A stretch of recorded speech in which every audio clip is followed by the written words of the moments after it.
Josh, do you want me to, I'm sorry, Mr. Gifford, Facebook and other things. Today is Wednesday, June 14th. For posterity, it is 6:37 PM. And we are ready to reconvene in open session. First of all, if you don't mind, if you join me standing to say the Pledge of Allegiance and for a moment of silence, please and thank you. I pledge allegiance to the flag of the United States of America and to the republic for which it stands, one nation, indivisible, with liberty and justice for all.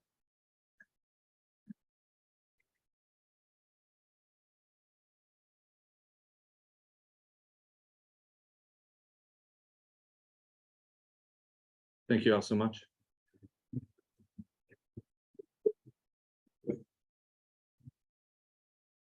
All right, we're on to certification of closed session.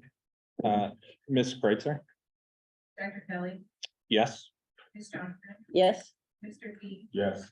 Mr. Bowen, Yes. Mr. Rittenhouse. Yes. Thank you so much. We are now on to closed session actions. Mr. Superintendent, are there any closed sections, any actions coming out of closed session? There are, Dr. Kelly, I recommend that the board approve student discipline case 6A as discussed and presented in the closed session. so move. Do I have a second? Second. All those in favor on student case 6A, please say aye. Aye. Aye. Any opposed? 5-0. Any further, any other items out of closed session? Thank you so much. We're now on to adoption of the agenda. Is there any motions? I move to add any necessary action items to clarify school board salaries from the past and those moving forward. I also move to add an action item approving the renewal of our superintendent's contract. Great. So sounds like 3 additional action items come section 12. Correct. Do I have a second for that? Second. Thank you. Motion is second for the agenda as revised. Any discussion? Then all those in favor, please say aye. Aye. Aye. Any opposed? No. 4-1, we have an agenda for this evening. All righty, so we're now on to the consent agenda. And the consent agenda includes the minutes from the prior school board meetings, review of monthly claims, and approval of personnel recommendations. Just a friendly reminder, I don't remember exactly our head count from every meeting, so if you weren't present for a given meeting, please make sure that you indicate as such so we can sever the minutes. Do I have any motions as it relates to the consent agenda? I'd like to pull the minutes separately, please. Pull the minutes separately. That's right. I forgot your trip. Thank you. That was very genuine. I forgot. Great. So then may I have a motion that excludes the minutes? I move to approve the consent agenda as presented with the exclusion of the approval of minutes of prior school board meetings. Great. So I have a motion to approve 6B and 6C. Do I have a second? Second. Great. Any discussion? All those in favor of approving consent agenda items 6B and 6C, please say aye. Aye. Any opposed? 5-0, the consent agenda B and C are approved. May I now have a motion for 6A, approval of minutes from the prior school board meeting? I'll make that motion to approve the minutes of the prior school board meeting. Thank you, Mr. Rittenhouse. Is there a second? I'll second. Great. Motion and a second. Any discussion as it relates to the prior minutes? All those in favor of approving the prior minutes, please say aye. Aye. Aye. So that is 4-0 and 1 abstention. I will abstain, not having been here that time. Thank you so much. So we are now through the consent agenda. We're now on to public comments, and this is the point in the evening where we invite members of our community, meaning those living in Fluvanna, our staff members, those who have business in front of our board, et cetera, to come forward and share their thoughts for up to 3 minutes. We ask that you do so with decorum and not speak to or identify individual board members. We just ask for general kindness. And we have up to 3 minutes and there will be a timer there. Is there anyone who would like to come forward and be heard?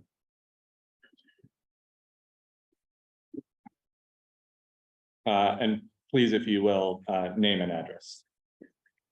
Thank you for letting me speak. I have my phone up here because I just want to get some information correct. I don't want to mess that up.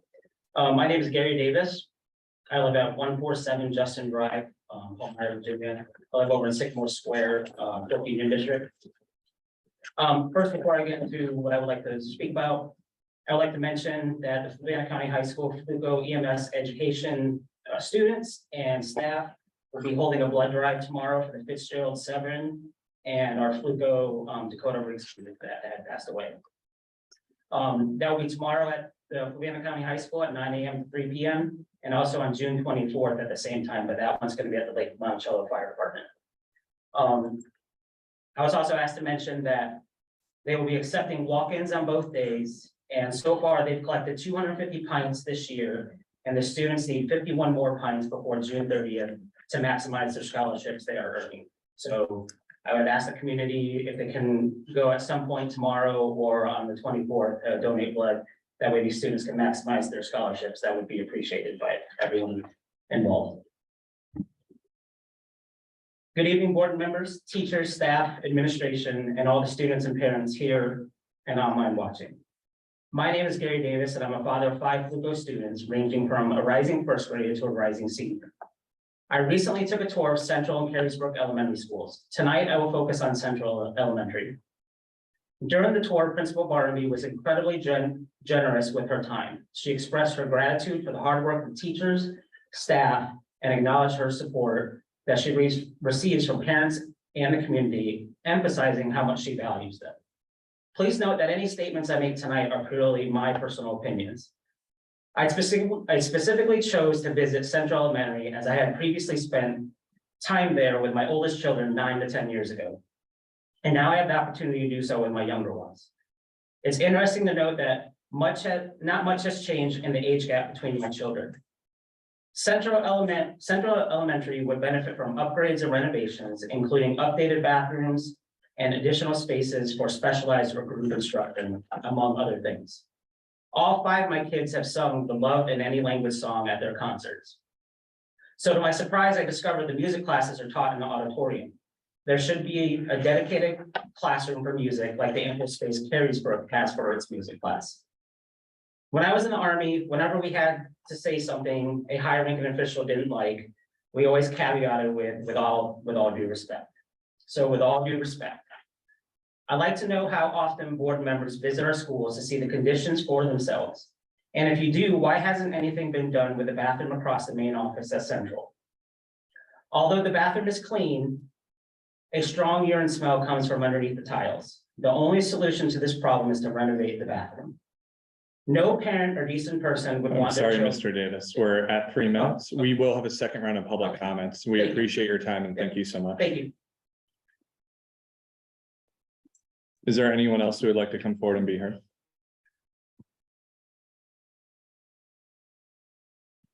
Hearing none, I'm going to go ahead and close this first round of public comments, but please do remember we have a second round at the end of our meeting. And if you would like to be heard either for the first time or again, you're invited to do so. So thank you so much.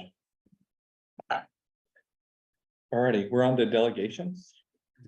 Board members and community members, those in attendance, I just want to remind everybody that a renovation of Abrams Academy has been on the capital improvement plan for several years. And just this past year, my first year here, the county took on some debt to support that renovation. And one of the steps that we have taken is to go through a competitive bid process to ask for architecture engineering firms who might conduct a feasibility study. Gathering input from the community, from different stakeholders to present to this board a plan or at least a range of plans that could be considered for that renovation. So following that competitive process, and that involves stakeholder input as well, who actually ranked independently the proposals. We have selected Crabtree. I'm going to let them introduce themselves. I call them Crabtree. maybe it'll work, but Joshua Bowers is here. He's going to present to you really the steps and the timeline, and I'll just stop there and welcome Mr. Bowers. Thank you, Dr. Durant. Thank you all for hearing us this evening. We're going to be as brief as possible. Hopefully Josh can keep up with me on the going through the slides. And that is, by the way, the best name ever, Josh. And so we're going to go. Thank you, Mr. Gifford. We're gonna go through and talk a little bit about ourselves, but most importantly, talk about the process of what's gonna happen over the next 6 months. Okay? So starting off, we'll start with the firm introduction. So we are a 70-person firm. And we have, over the last 37 years, we've done about 4 billion square feet of educational spaces all throughout the Mid-Atlantic. That's Virginia, Pennsylvania, West Virginia, and Maryland and Delaware. We feel that we are a leader in Virginia as far as the amount of schoolwork that we've done, both on elementary, middle school, and high school. And what's important, and we'll talk a little bit about this, is our community-oriented approach, and client-oriented approach. Is that as part of this process, we want to make sure that we are very much engaged in the community, because this building is very important. It's very important as a community from the history standpoint, and also the function that it currently serves. So next slide. So this is an example of some of the things that we provide as far as services go. So on the left-hand side, we as a firm provide architecture, cost estimating, grant writing, educational planning, security, interior design. On the bottom right, you see some things that we consult out for because we are an architecture firm, but the engineering side is structural, mechanical, electrical, plumbing, acoustics, food service. So any of those services, even though it's included in our fee, would be another firm that would be engaging to help us through that process. So we've done over 200 studies, and that is a wide variety of studies. That may be an entire school division. So examples would be Hanover, Brunswick, Buckingham, Giles. We've done the entire school division, so studied every single building. We've also focused on single buildings, and this is and obviously this is an example of doing a single building with the Abrams Academy. What's important is that when we provide you the study, so we'll go through all the components, but everything that we give to you will be also not just paper, but also digitally. And what's important is, as we help you develop the costs, what is the, what's the most important, what needs to be done, what needs to be done from an academic standpoint, from a building improvement standpoint, is we will provide you everything in Excel format, a software that pretty much everybody has. It's non-proprietary, and that way you can go through and edit it. So as you map out the next 5, 10, 15 years, and you're doing your pieces, you can say, oh, yep, we completed the roof, and now you can take that off, and the software will automatically update. Plus, we'll also try our best to project. Last couple of years has been a challenge, to kind of project costs. But we'll do our best to project, because as you're sharing things with the county and say, hey, we need to do this much work, and it's going to happen in 2025. It's really fantastic, and supervisors love when we can now give them and say, hey, this is how much money we're going to spend, because these are the improvements we need to make, and they can plan for it in their budget also. So the next 3 slides are real quick.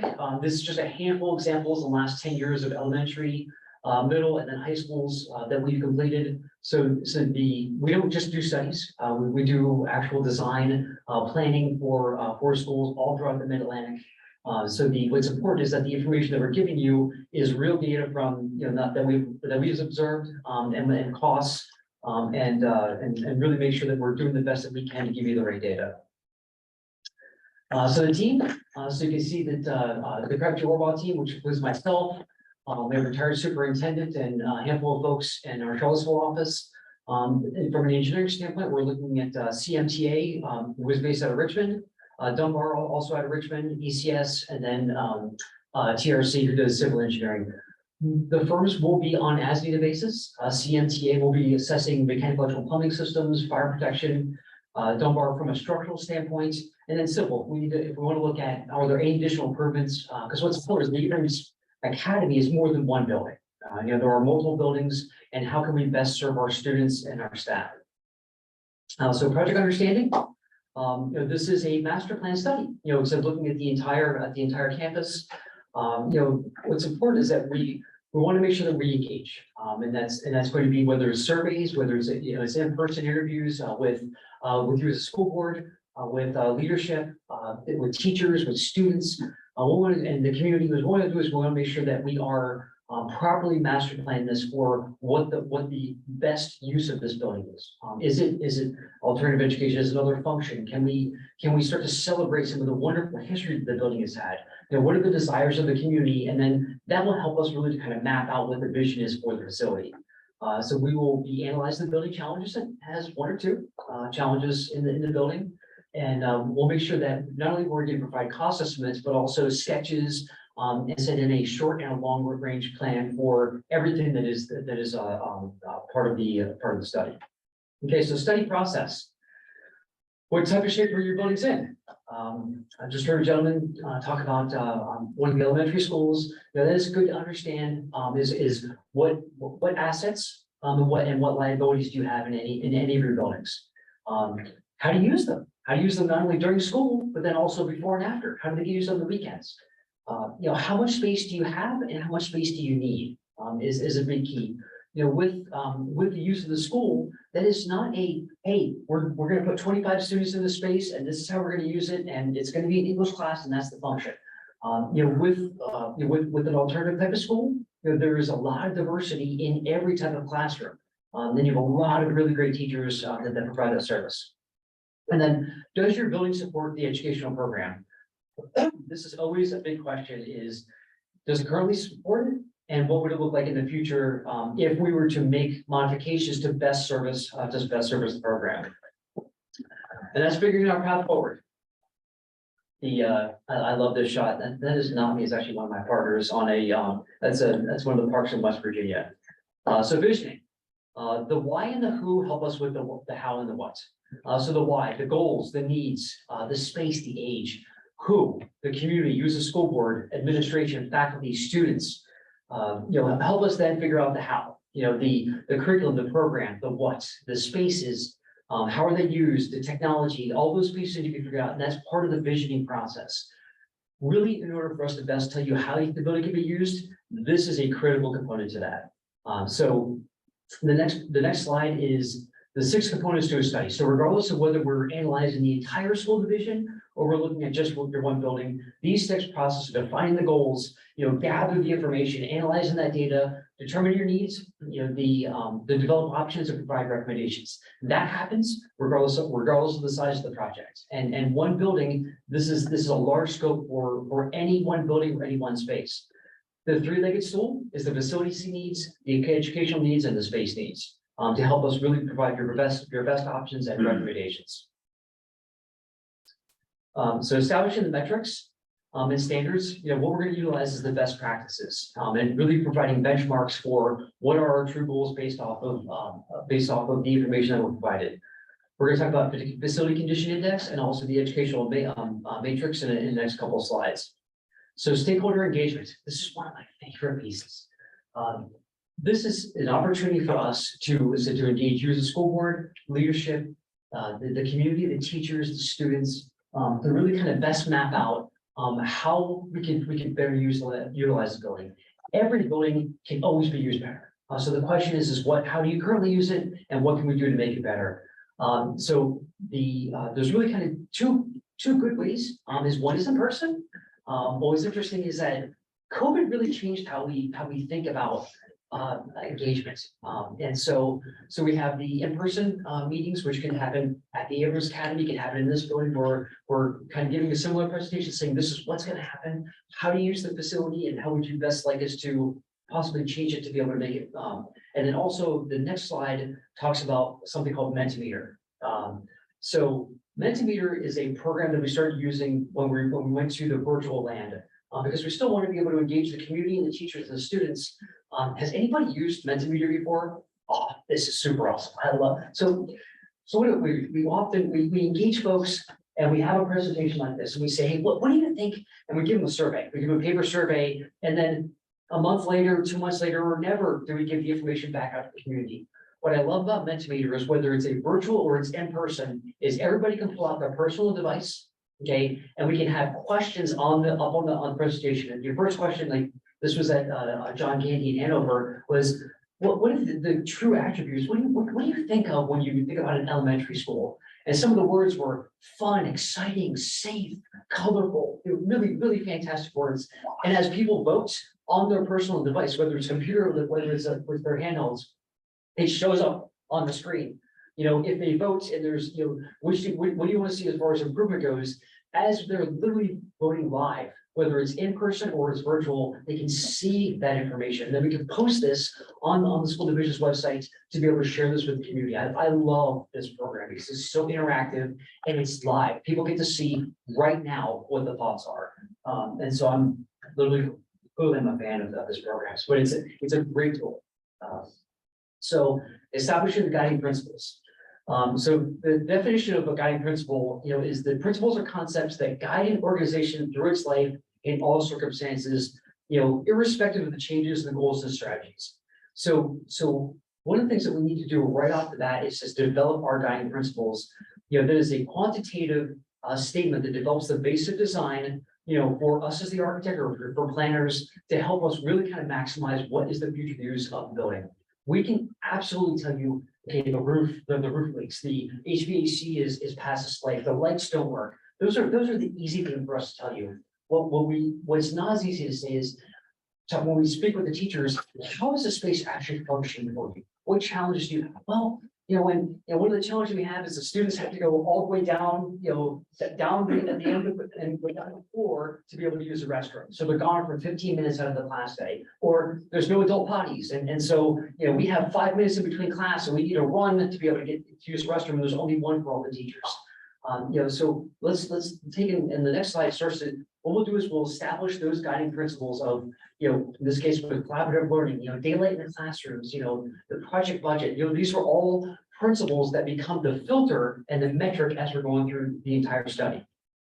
So I promise we're almost done. So as we're looking at the facility analysis, we want to make sure in the next couple of slides, we want to make sure that we're looking at the architecture, you know, the engineering of the building. You know, what is the building envelope?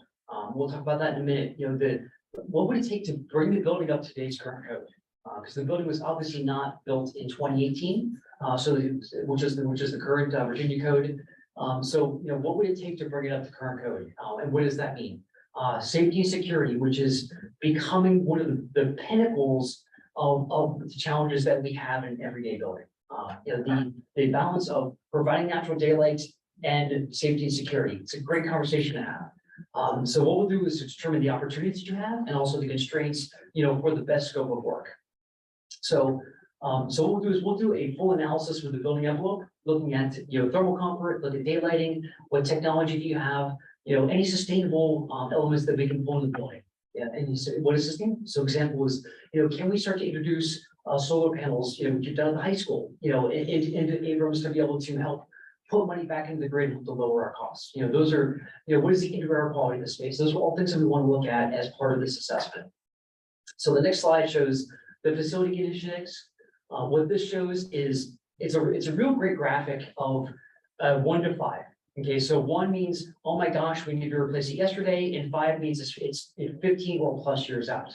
So this gives you a really good idea, and then we not only show you when we believe it should be replaced, but then also what is the pros cost based on when we think that's going to happen. So if it's in year 10, you know, again, sharing that with the county supervisors, here's what we project to be the cost, you know, for that. So if you do it less time, it may very much cost less for that piece.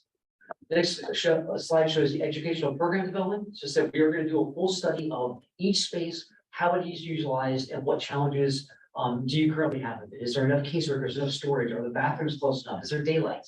And really give you an apples to apples comparison of each one of the classrooms.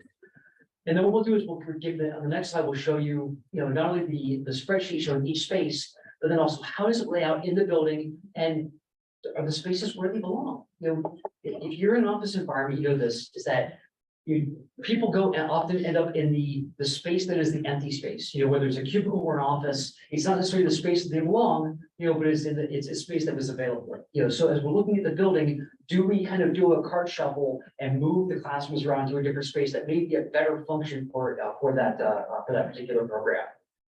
So option development, we want to right size any option that we have. And so every option we're gonna provide the priority. So what we don't want to do is we don't want to go and spend a whole bunch of money painting and replacing the carpet and the tile and doing all this and then have the roof leak. You know, so we want to make sure is we're doing things in the right order. So that way that gives you the best value.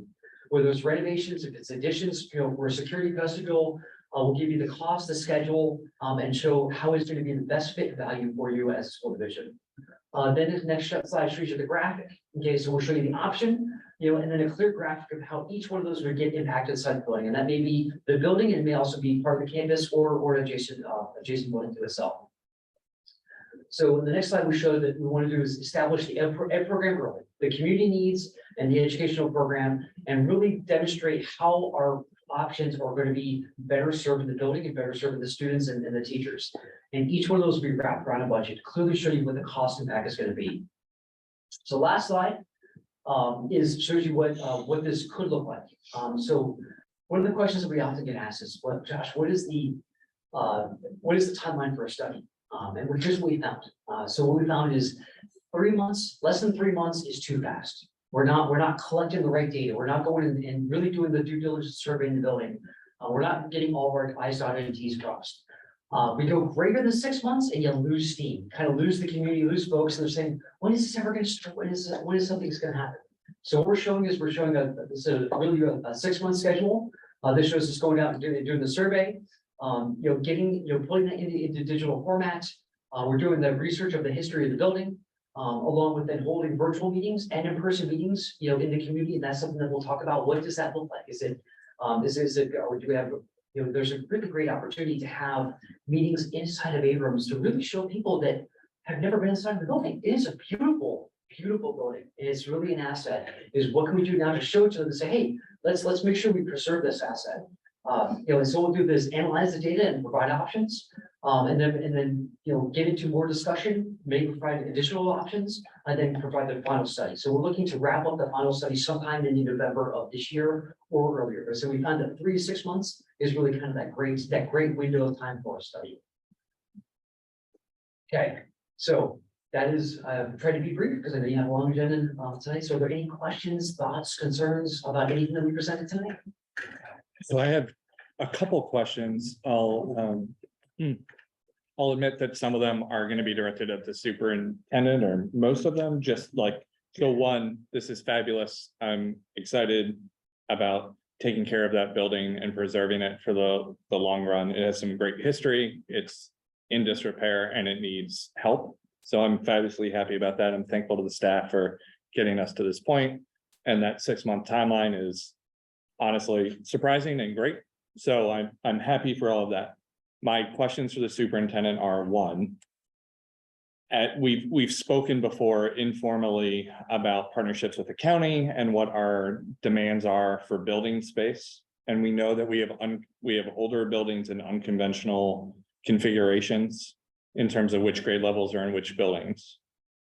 Do we think that it is time to start thinking about an RFP for somebody to help us take stock of our capacities and the buildings that we have, so that we are preserving and protecting our assets in terms of buildings?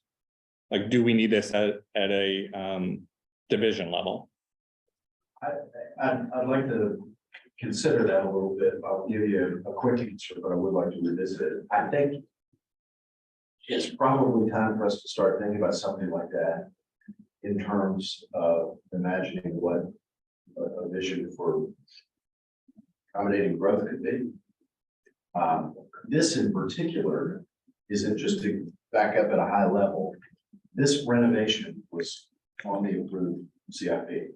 Mhm. And so the county has committed some funding to it.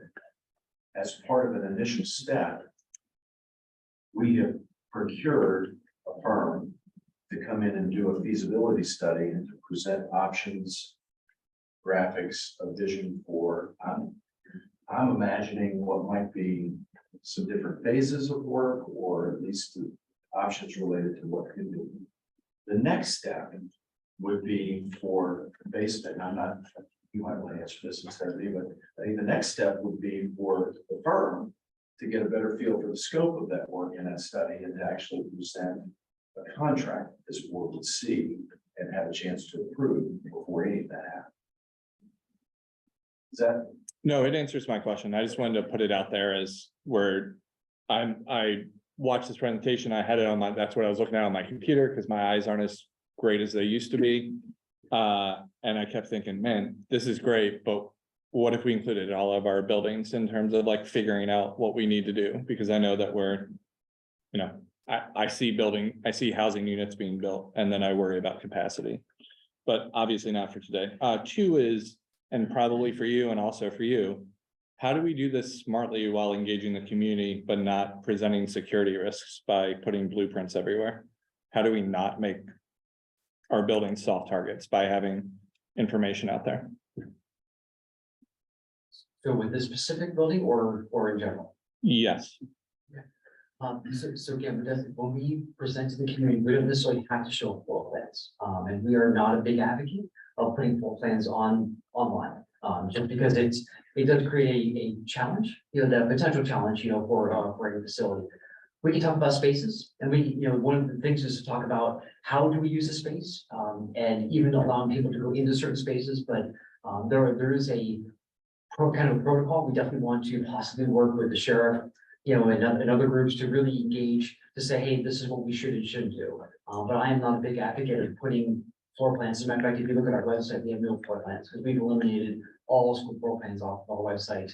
Probably about 10 years ago. But yes, I completely agree with you. yeah, it was just, as I was seeing the hypotheticals, I thought, man, I don't want anyone to have that. So thank you for that. I just wanted to, as first time seeing this, starting to think through the implications. And then finally, as a request, I am hopeful that the community meetings that we hold, that we'll find a way to advertise them as board meetings as necessary, or check with legal, et cetera, so that our board members can attend without having to worry about 3 appearing in the same place at a time. I would love for all of us to be able to partake in this without considerations about whether or not it's a called meeting. Sure. But for me, at least, thank you so much. Like, this is really useful context, and I'm super excited for that building to get the attention it deserves and is earmarked to have. Other board members? Mr. Bowers, I couldn't help but notice you allowed a day for site inspection there, at the beginning on your graph. Have you seen the building at all? Yes, I'm really familiar with the building and, we also took a tour, of it, but yes, I've been in the building before. And yes, while it may have had a day on there, there's way more than one day of survey for that building. Well, I know it's at least 50 years old. That's when I went there to the school. I don't know how old the building is. 1939. Oh, 7, 9. I feel like we just did the see it It's in the- last it's meeting, like 30, didn't we? you're correct. Didn't we have some trivia last month about this? There is there is some signage there that about 6 years ago, Mr. Winkler and I worked on together, the metal sign. The historical sign. No, not that sign. It's just, that there was no letters that said Abrams Academy, and the school didn't have the money to pay for it. Mr. Winkler and I worked on something, so when you guys renovate that, I'd like to have that sign back if I can get it back, please. So you want to take possession of it, or you just want it preserved? I want to preserve, I'd like actually probably give the Moselle or someone like that. They're the ones that really work with me on it, but I just don't want it to get tossed. Yeah, what I would say as a general statement is that any item in the building, we want to make sure that we preserve everything. It's really fantastic, especially when you look at renovation to kind of preserve those elements and maybe put them somewhere else. Maybe maybe that goes into the cafeteria, goes in another space, Okay. not necessarily into the trash. So yeah, any building of historical value, we want to make sure we preserve those elements. Thank you. If there is any record keeping that we're doing beyond our minutes in order to like line item these kinds of things, it would be nice if that was listed in notes so that we make sure that it's taken care of. Other board members? Well, thank you so much. Yeah, thank you. Enjoy the rest of your day. Thank you. Thank you. Alrighty, so we're on to 9A, reports from the superintendent. Dr. Getz, the floor is yours. okay, thank you, board members. I'm gonna begin these. You have my report up here and I'll address that.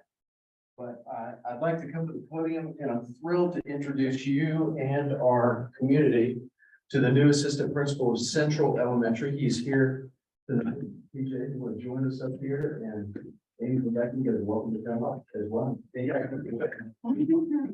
Pizzolinski is joining us with 22 years of experience in Virginia. I'm gonna let him introduce himself to a degree, but he comes with wonderful experience. He went through, along with several other candidates, went through a pretty thorough process, panel interview with the site-based administration. I was involved towards the end of that. And he comes with great recommendations from the people he's worked with and several of whom I know and trust. And I'm delighted to have him join our team, delighted to have been able to support the position and happy that PJ is going to be a part of it. He is a Hokie, where he played baseball and wrestled. He's been at the elementary level, he's been at the high school level.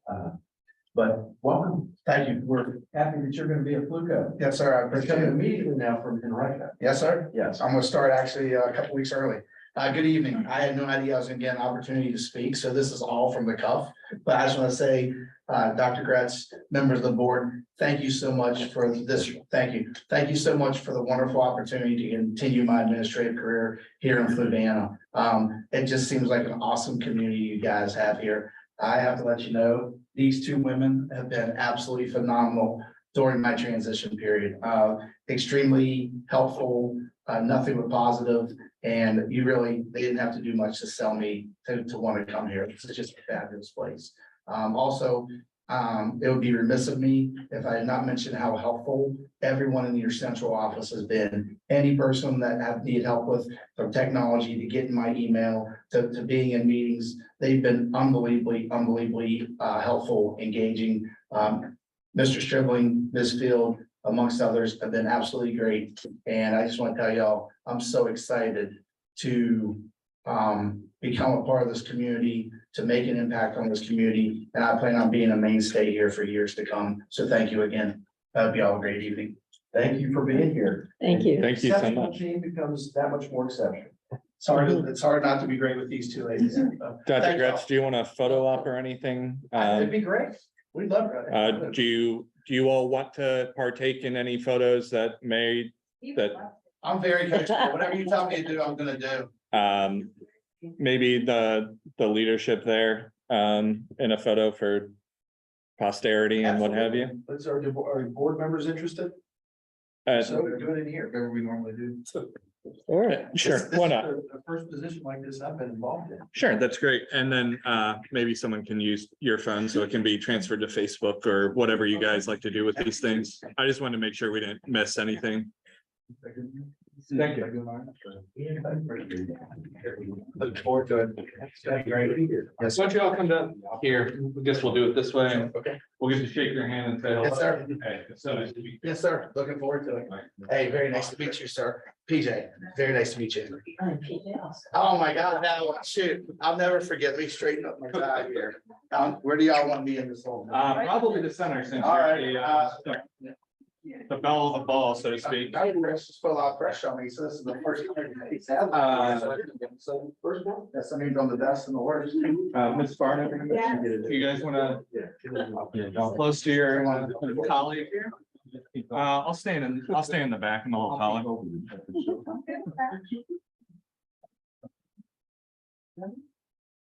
It's like a teenage girlfriend, or I can show it to you. Yeah. Is that a teenage girl thing? I know I didn't. Thanks Thanks all so again. much. Yes, It's sir. very nice to meet you. I'm happy to have you on board. Hey, yes, sir. Nice meeting you as well. Thank you. Thank you so much.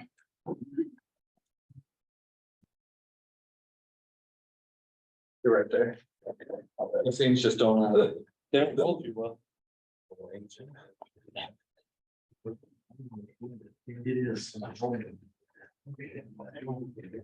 Okay. You've had thank you for that. You've had a chance to see the report. I won't highlight everything in there, but I'm happy to address any questions that you have. We do have record numbers of students that are enrolled and participating in summer school. We also have lots of students enrolled in the Kids College opportunity, our partnership with the community college. There's a lot of good summer work going on. I didn't put this in there necessarily, but I do want you to know that there's a lot of conversation, and you're probably already aware of this, a lot of conversation at the state level about accountability and accreditation and what's going to go into that, how that's going to be calculated. I have had an opportunity just in the last week to meet with the brand new state superintendent, Dr. Coons, Lisa Coons, and the new chief of staff, who is Dr. Jeremy Rayleigh, who was formerly Superintendent Goochland. And they have been coming out to each region. They came to Region 5 on Monday to get feedback from superintendents and to have what I believe is a really, really good, authentic dialogue. We met in Louisa. And then on Friday of this week, as the chair of the region, I'll represent Region 5, we will be meeting with Dr. Coons again. All of this related to accountability and some of the issues and the concerns and the suggestions and considerations that we all have. So I just want you to be aware of that. May I? So, you know, when you use words like accreditation and accountability, I'm really quite happy for our, I don't know how many years now, 7, 9, something like that, continuously being accredited. I'm nervous about it because of the problems that we share with surrounding divisions. Like our absenteeism and everybody else's, to be frank, is atrocious. So I don't know if that's something that can be or will be discussed at those meetings, and or if that's something that we can take time this summer to work on, because I'm really concerned about it. It's definitely something that's being discussed. The nuance with attendance is it's not the purview of the Virginia Department of Education to decide whether to continue to include chronic absenteeism in that model. That's the State Board of Education. It's really something that would be discussed, advocated with policymakers, legislators. Yeah, and to be clear, I'm less worried about it impacting accreditation, and I'm more worried about the fact that it exists. Yes, yes. And so the second half of my comment there is one of the issues that's being discussed is, well, it's kind of multifaceted, but Okay.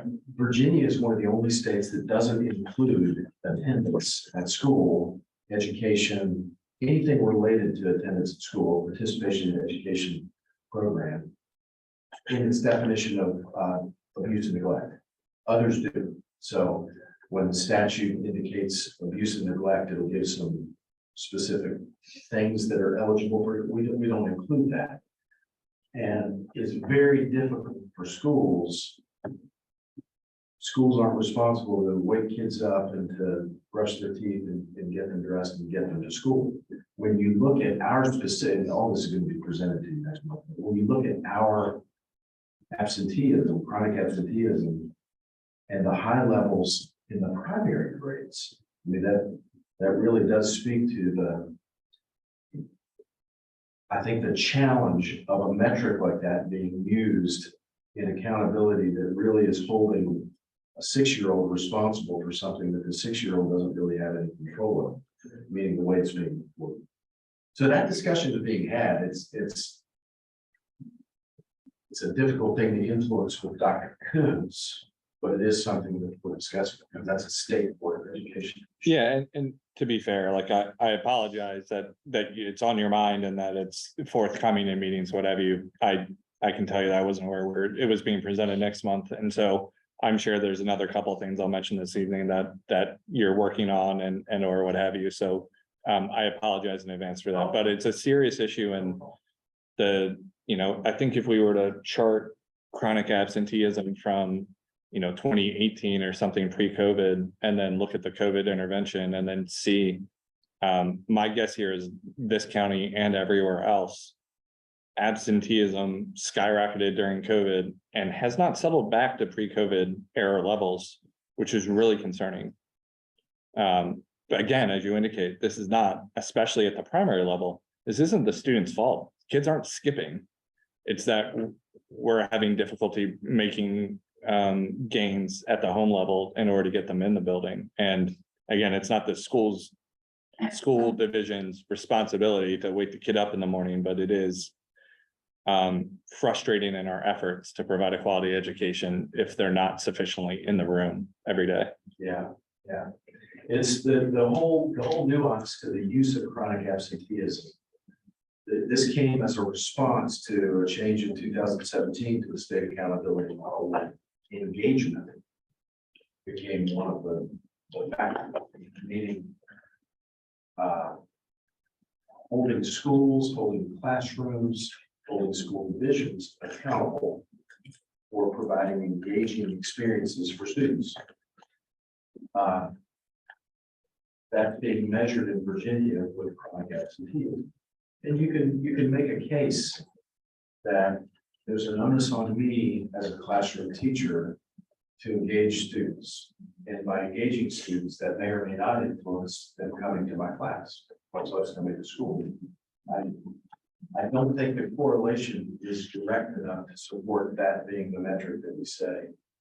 That school has this absenteeism rate, so it must be an engaging school, much less down in the classroom level. I think the bigger issue of whether or not it's in the accountability model, the fact that there are a lot of kids that are out, and we aren't able to impact so many of those, probably indicates to me, and I'm off the top of my head with this, obviously I thought a lot about it. Mhm. Probably our partnership with the courts, I'm not interested in people being put into the court system, but ultimately, we're writing letters, we're making phone calls. In many cases, we have staff members driving to homes to try to get students. Ultimately, there has to be a partnership between all of us involved. I think that's going to kick in at some point, and that's really not there. But, as a bit of a side. Yeah, no, I mean, It's a good issue. I appreciate your thoughts on it, and I'm not trying to either scoop you from next month or anything. I just, it's one of those struggles where we seem not to have a lot of success in trying to enforce or correct truancy. And I know that there's partnership with the courts, partnership with the families, partnership with social services, but it's a meaty issue and it's increasingly important. It is. And that as a factor in accreditation this year has just been decided. Not even a week ago. No, I see. So it is or it isn't as a, Average was it going to be a 3-year average? Was it going to be just this year? That's the difficulty with presenting to this board accreditation data and accountability data. Is a lot of these decisions are being made literally as we sit here, just very recent. The use, another one is the use of growth, meaning the use of growth in the 3rd grade from one test to the next. That issue has been discussed and just resolved.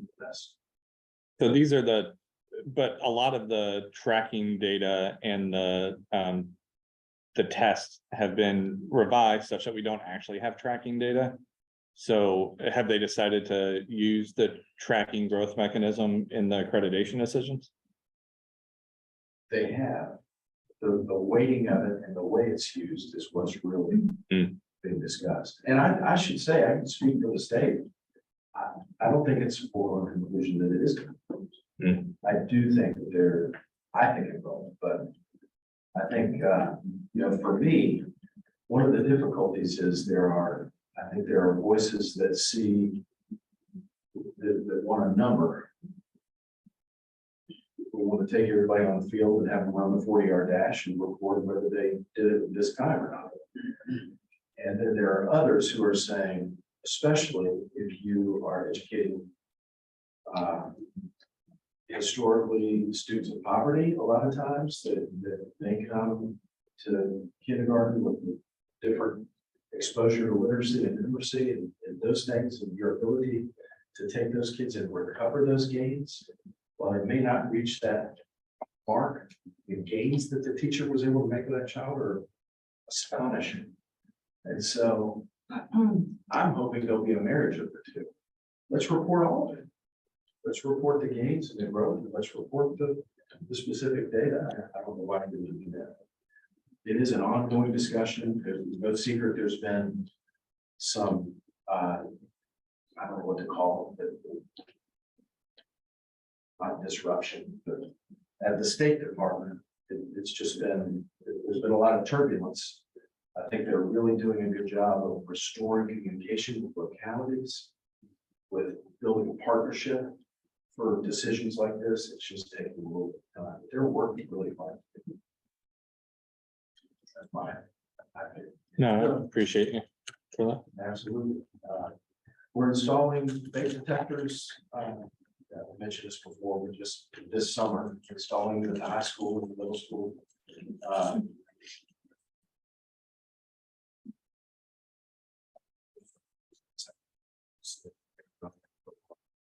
Maybe you can mention the last one. Yes. She doesn't get enough attention. Absolutely. Brenda Gillum was a finalist for a very prestigious award given by the Virginia Association of School Business Officials, the Cardinal Award. And I do think that is really worth paying attention to. I congratulate Brenda.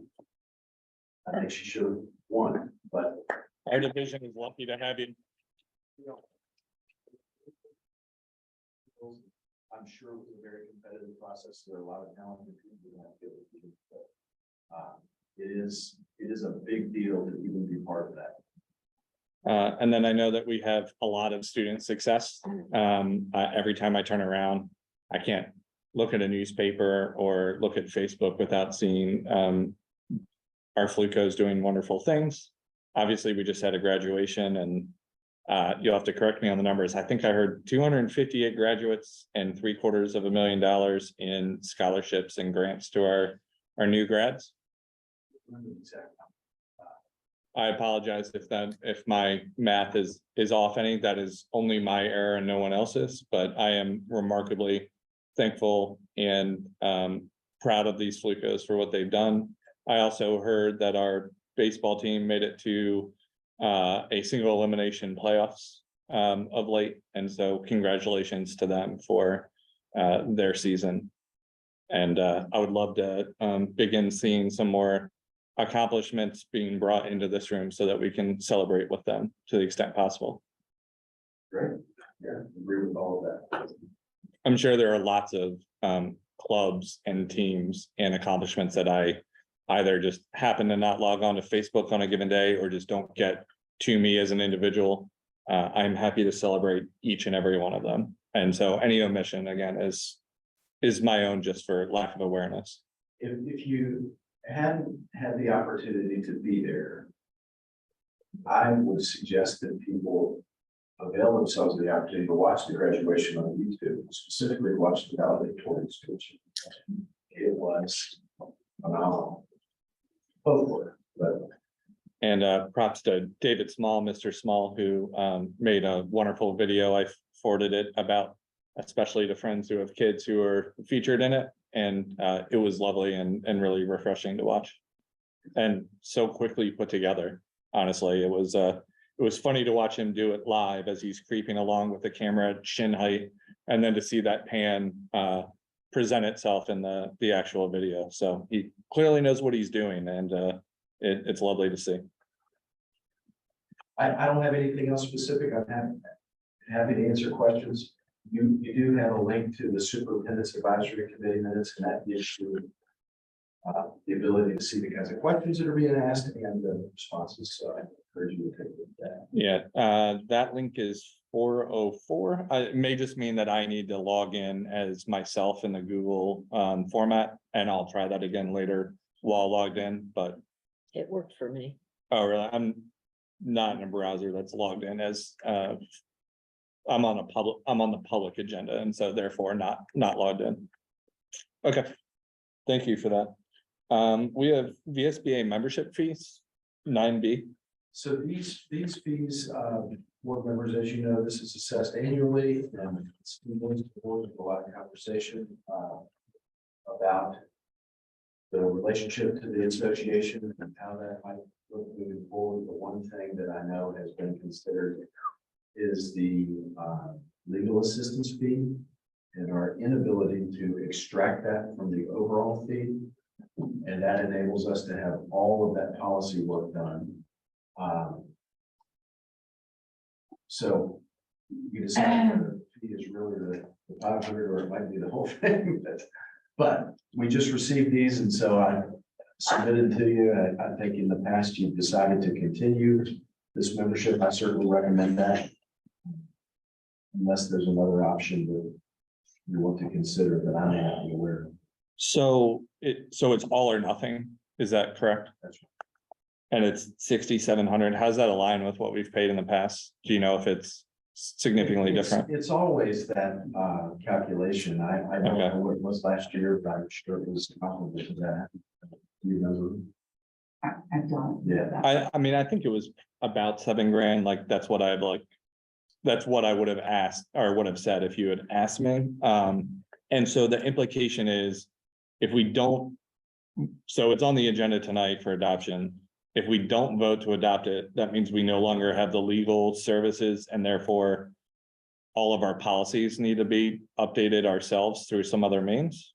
We pay $10,000 a year for policy services. Is that separate from this? This is legal assistance, not strictly policy. And the consideration in the past was, and you did that with your attorney, Mr. King. What his office would charge to do the kind of work that's being done here with our policies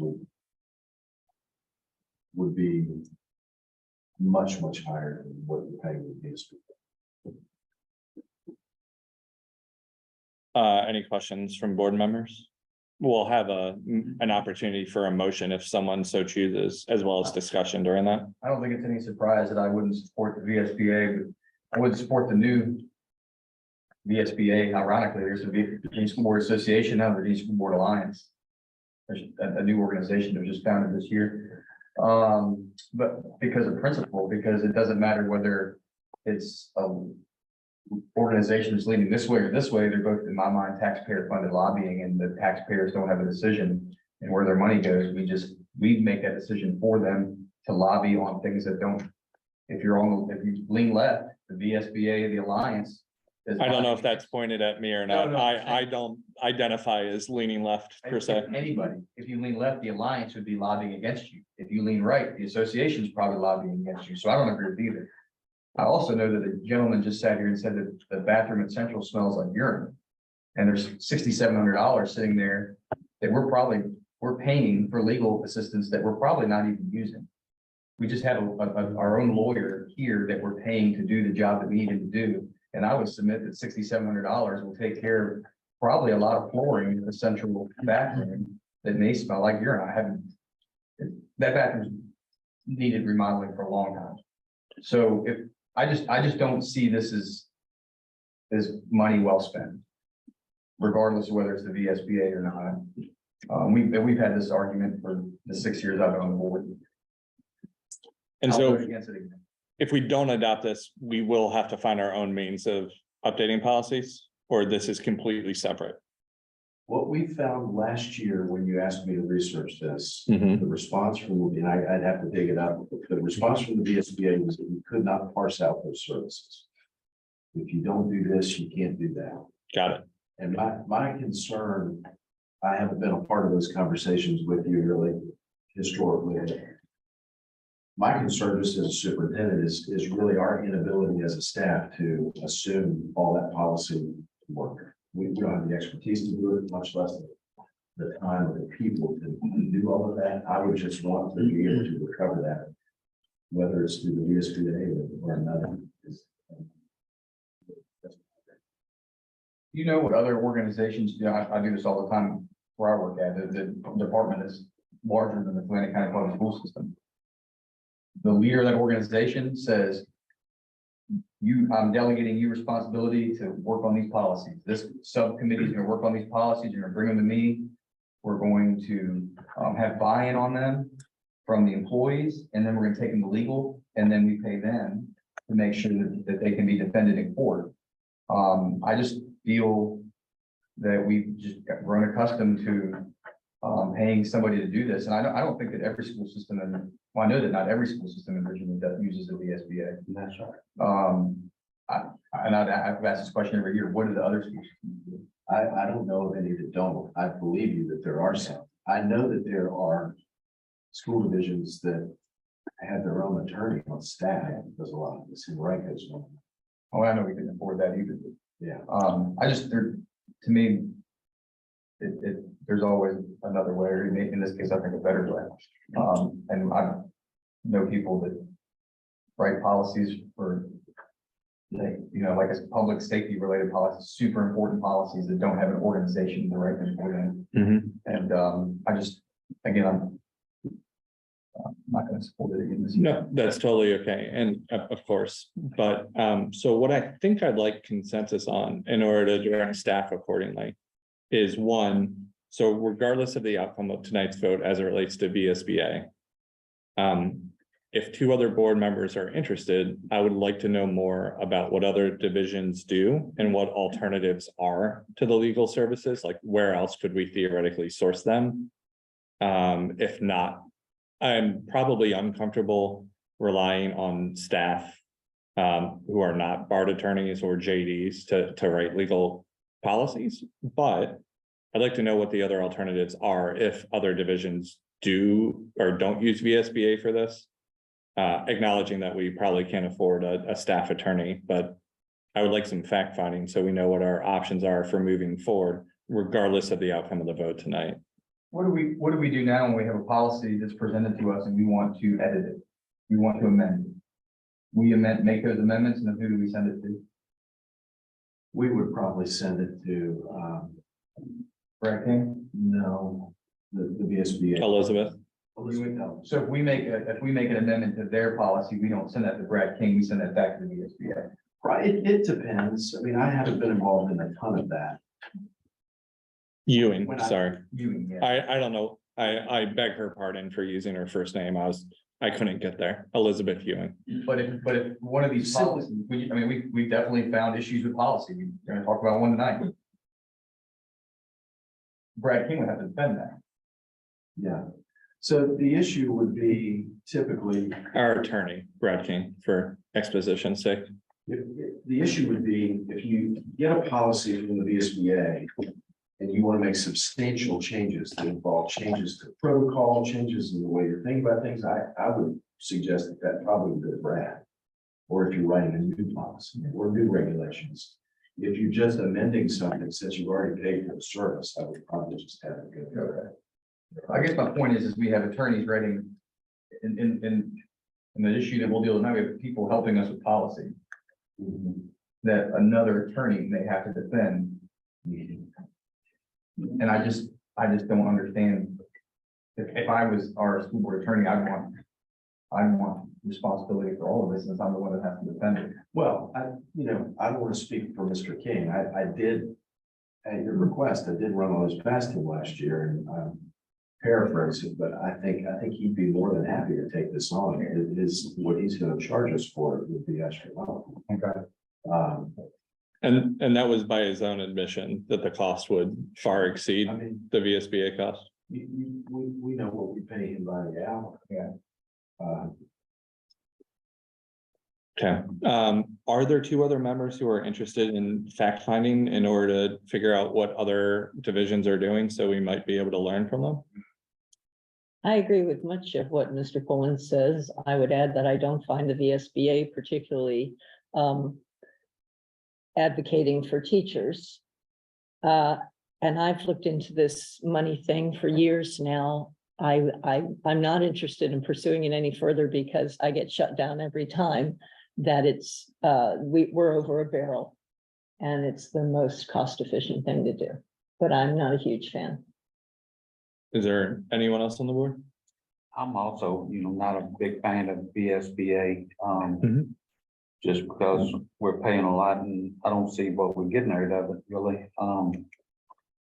That being said, we need to know something by July 1st, on this.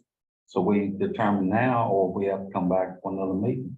Yeah, so I think my request was regardless of the outcome of the vote, to do some fact finding, so we're better informed for next year, for whomever is on the board next year. But it doesn't sound like there's three, so we'll just deal with the action item accordingly.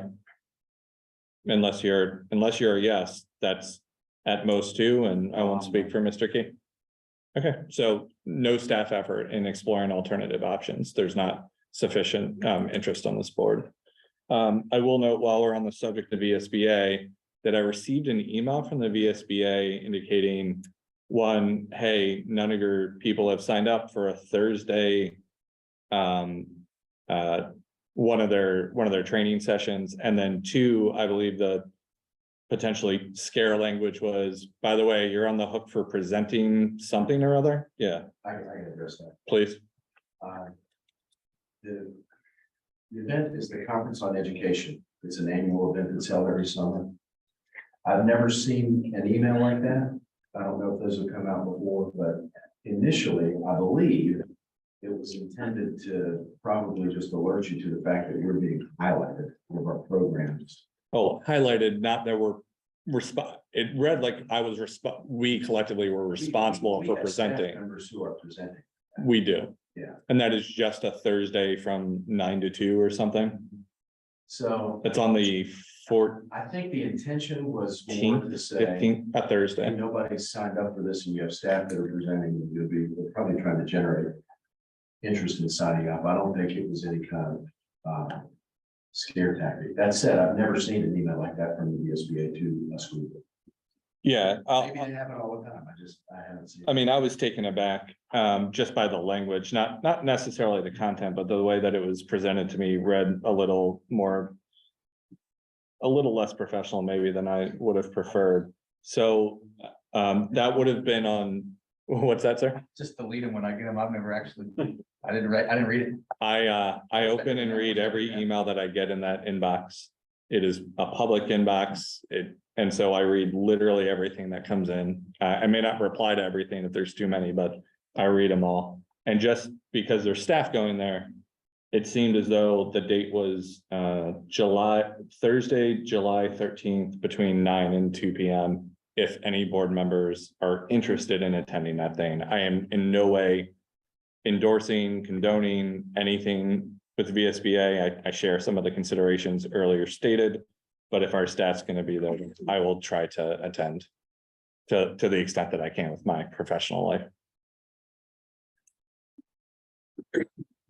Are you attending since staff are presenting? I will, yeah, I'll be there just to support them, and I've presented at that before. In fact, last year, Vaughn Hill Senior and I presented together our partnership with the local sheriffs.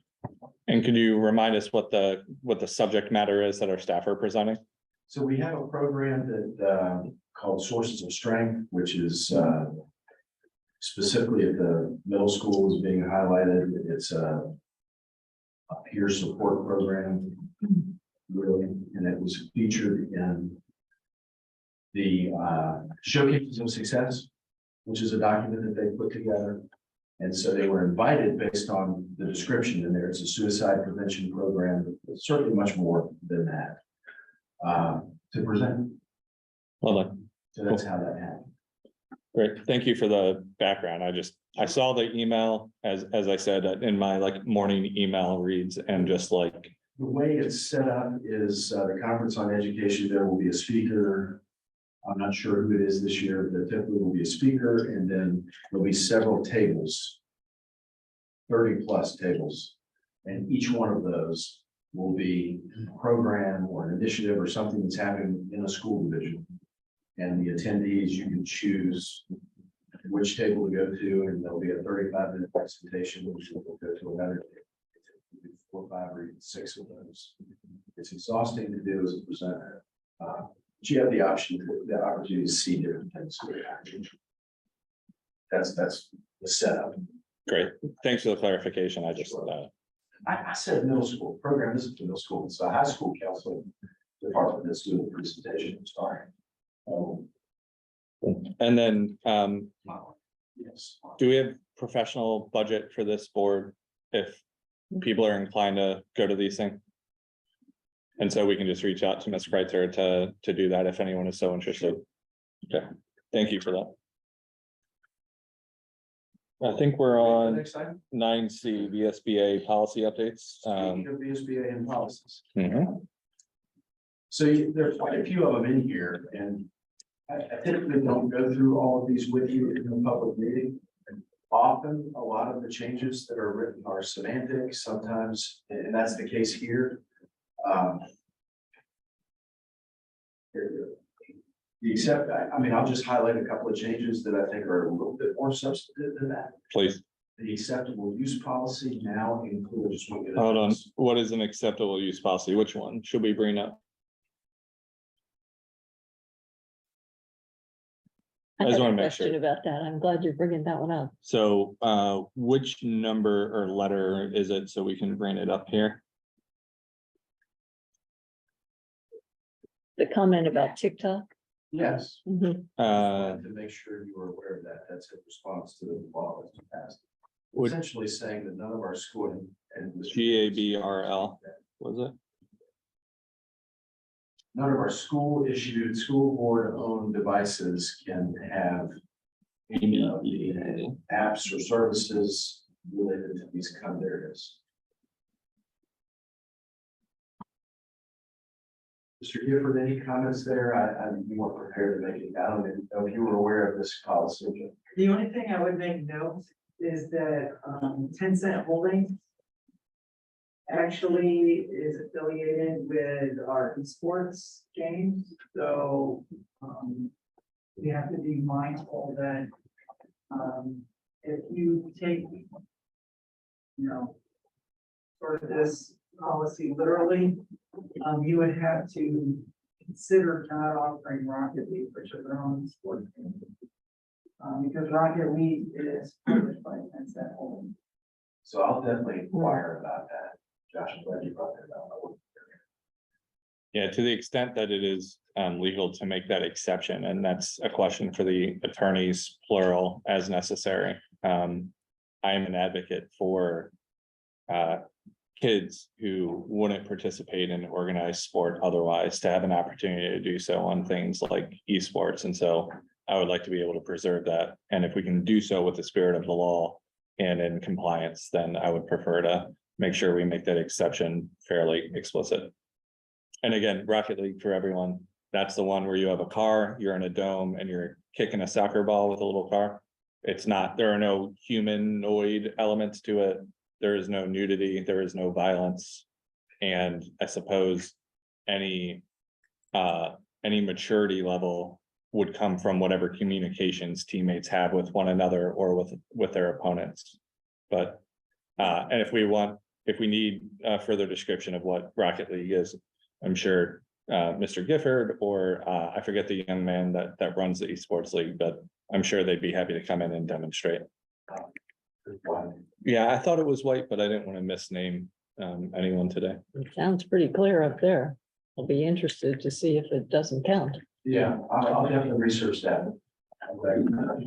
So that's just brand new, so I wanted to highlight that for you. Yes. How many, school sheets open do we have? It shouldn't be too many.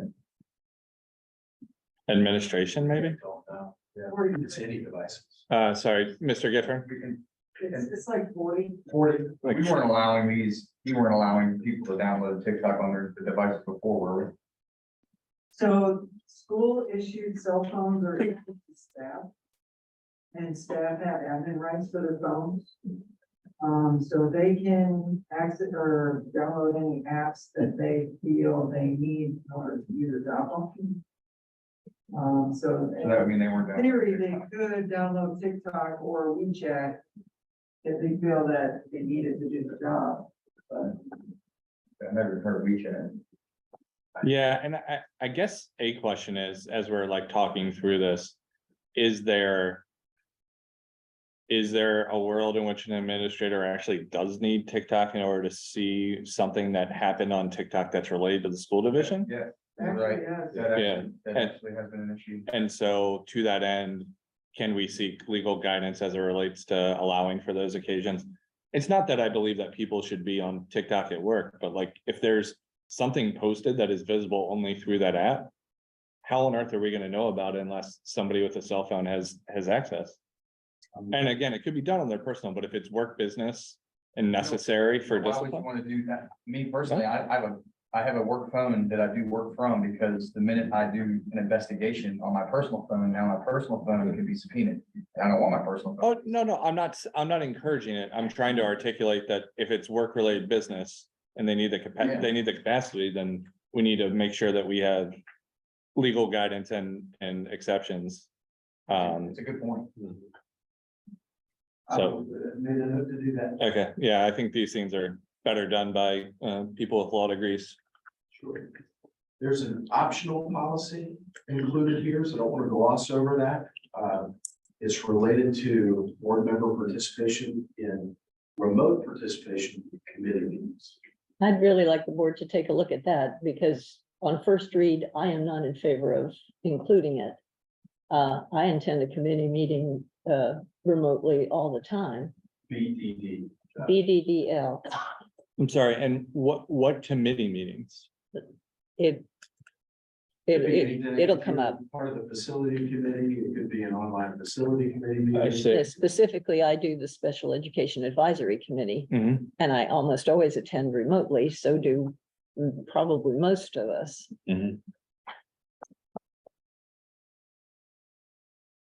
So what was your issue with the? My issue is that this optional policy says, do not conduct any meeting remotely.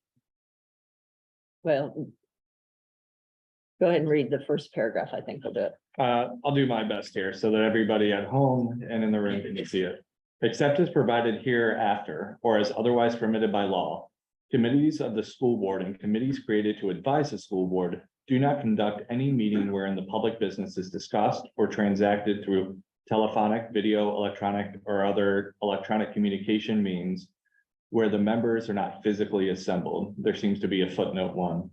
This policy is applied strictly and uniformly without exception to the entire membership of the committee and without regard to the identity of the committee member requesting remote participation or the matters that will be considered or voted on at the committee meeting. I guess my question is, are they referring to the school board? Or are they referring to the Committees.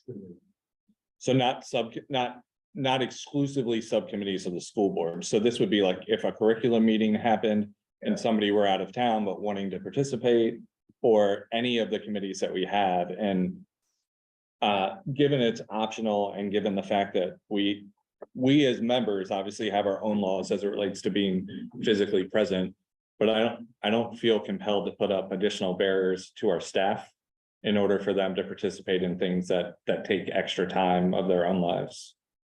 I don't know why somebody who is on a committee that happens in the evening couldn't do it from home as necessary. We have parents and community members appointed to committees, and they would have to be physically present according to this policy. Is anyone compelled to take this up or vote to adopt this, given the implications of? Well, my question now is, why did the VSBA write it? I can't speak for the VSBA, and I will tell you why I think they wrote it, and that is that there are some localities, not just in Virginia, where there are decisions that were made in board meetings that were virtual that are now, a couple of years later, being challenged as not being done legally. I'm not articulating that well. It seems to be in the ether that remote decisions are being challenged here and elsewhere. So I think that's probably why this showed up and why it's optional. But this is fine, because I mean, these committees are not doing, it's not even public anyways. You know what I mean? Like, if you go to a Curriculum. curriculum committee, okay, the public's not showing up for that, it's not publicized, it's. I agree, and I don't remember, I mean, I attended one recently in the middle school. I don't remember there being virtual attendance, but if one of our leaders happened to need a vacation week or a sick day, but was willing to provide their own evening time to do that, I don't see why we would want to bar them for physical presence. My assumption with this is that it only refers to school board created committees and sanctioned Okay. committees. That's my assumption, but even with that assumption, I am not in favor of this.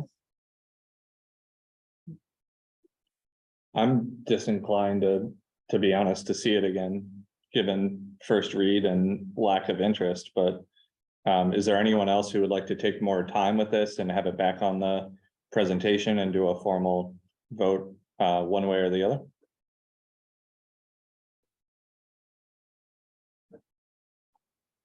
I've Everyone's, seen enough of it. myself. everyone's happy enough at this being the last interaction with this document? I'm almost like Perry, to either eliminate this part of it or eliminate the whole thing, this policy. Well, optional is enough for me then. Mr. Pullen, you want to see it again? No, I just think it's ironic, the importance of the VSBA and the policy to us Yeah. immediately after removing the policy. I mean, this is the this is the first time I've seen an optional policy from the VSBA. Like explicitly optional. I mean, I suppose that we always have our own option to reject something or what have you, but I believe this is the first time I've seen anything presented to me as optional. But most of them are in response to something in code language. This is not. Yeah, so with the decision, if that's true, to just pull this next time. To be clear, there is a policy on here and it is. Is it a policy on policies? It is a cross-referenced policy that does not need to come to you next month either, if this one is not. Which policy would that be? And that is,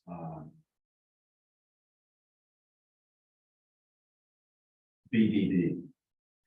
Bravo, Delta, Delta, electronic participation in school board meetings from remote locations, but that's in school board meetings. But nothing changes with that policy, except in the reference, it adds the new one, if you adopt it. If you're not gonna adopt the new one, you don't need to change this. I would also then be in favor of dropping BDD, but then also somehow keeping sufficient record of it, of the fact that we did not adopt the changes, so that when they revise it again in the future, we don't ultimately accidentally grandfather that one in. The institutional knowledge on this board will change every 2 years, according to retirements or otherwise, so to the extent that we can keep the institutional knowledge.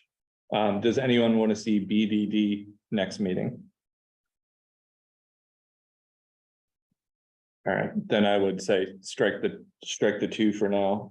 What other ones are important enough to go over individually here in the moment? I don't know that there are any that you need to go over individually unless there are questions or comments, things you want me to research. I think everything else is either just semantic or research. All right, well, I'm excited to see, or I don't know if excited is the right word. I expect to see 4, 8, 12, 15, 16, 17, 18, 19 minus 2, so 17 next time, and some updates as it relates to 10 cent on the electronic devices. Cool. All right, so we're on to 9D, parent resource guide.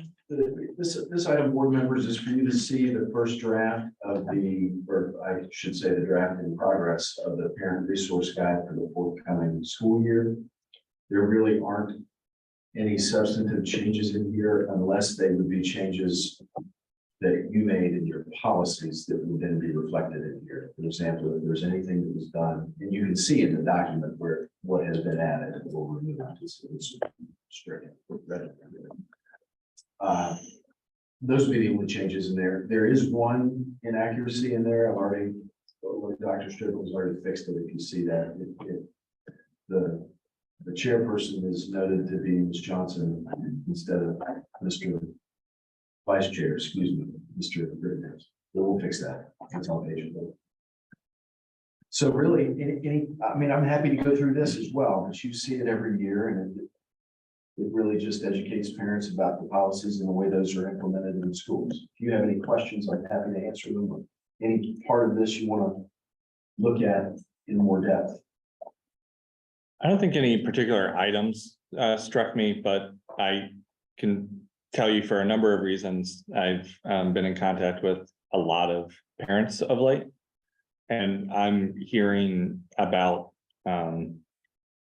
just communication generally. So I'm curious about our strategy as it relates to disseminating this and making sure that it is accessible. I know that we have places on the website and what have you, but can we make sure that we do a thorough social element to make sure that it gets out to the public? Sure. Yeah. We've moved in Flavanna away from paper copying, things like this, unless that is requested. Yeah, so I know that we have, email channels. I assume that there are some lesser used text channels. We clearly have a Facebook website that we're broadcasting this on, so to whatever extent we can do our best to make sure that it is broad reach. If you look at, well, I don't have the page number, I guess it's page 6. There are signatory pages in here that every parent has to sign, so every year. Every parent is exposed to this document, whether it's in back to school night or. I don't think it's 6. Oh, I don't know what page it is. 3, 4. that's one right there. Oh, I see. Yeah, it looks like 7, is it? Mr. Gifford has it up. 6, 7. Yeah, for some reason those ones aren't numbered, but you get it. So, but yes, we'll make sure that it's widely disseminated. Thank you. And any feedback anybody has for how we can do that better, always looking to improve communication. I can tell you that I am probably near the least sophisticated, maybe not, I don't know, but I am not a particularly, I don't do a lot of social, so I would be certainly the wrong person to advise. But I'm sure there are staff members who are considerably better at this than I. Okay, well, thank you. That's all on that, unless you have questions.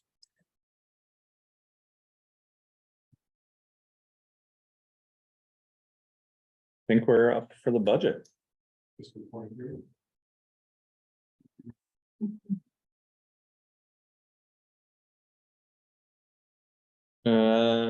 Oh, no, that's a resource. And I was like, shoot, if we got a 74-page document on this year's budget, we're in trouble.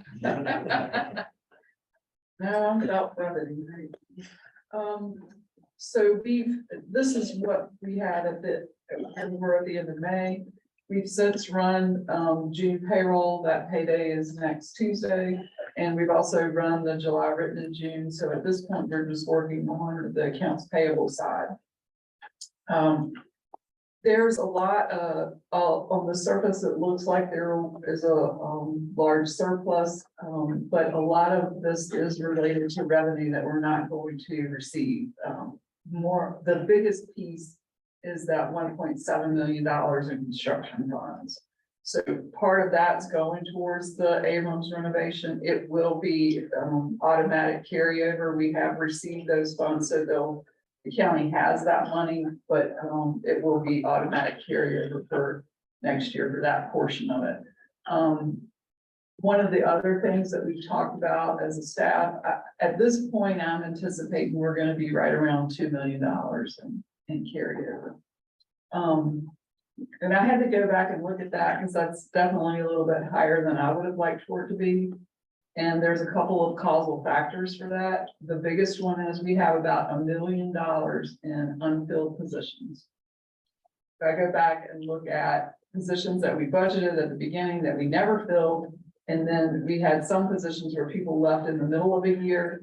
And if I total all of those up, it's right around $1 million. And so that's inclusive of 2 counselors, 2 social workers, and a psychologist position that we were no longer able to fill. Yeah, it's, I can have my notes here. I'm hopeful that the 7 to 13% staff raises will help remedy the fact that we can't compete enough to hire these.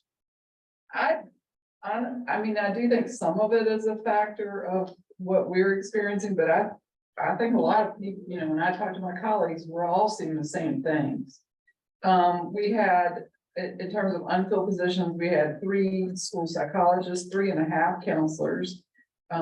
We had a half a maintenance worker, a half of a mechanic, a half of a sped lead teacher, a half of an elementary literacy. Multiple school bus drivers in and out. Really 3/4 of a culinary teacher, that totaled up about 9.25 positions right there. The other thing that we're seeing is a dramatic increase in leave without pay, FMLA.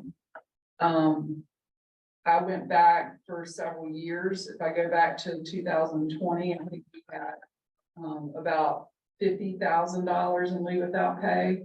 This year, we've had $135,000 in leave without pay. So without naming names or any judgment, is this related to like a mini baby boom that we've had staff wide? In some cases it's illnesses in the family, Mhm. someone's spouse, that sort of thing.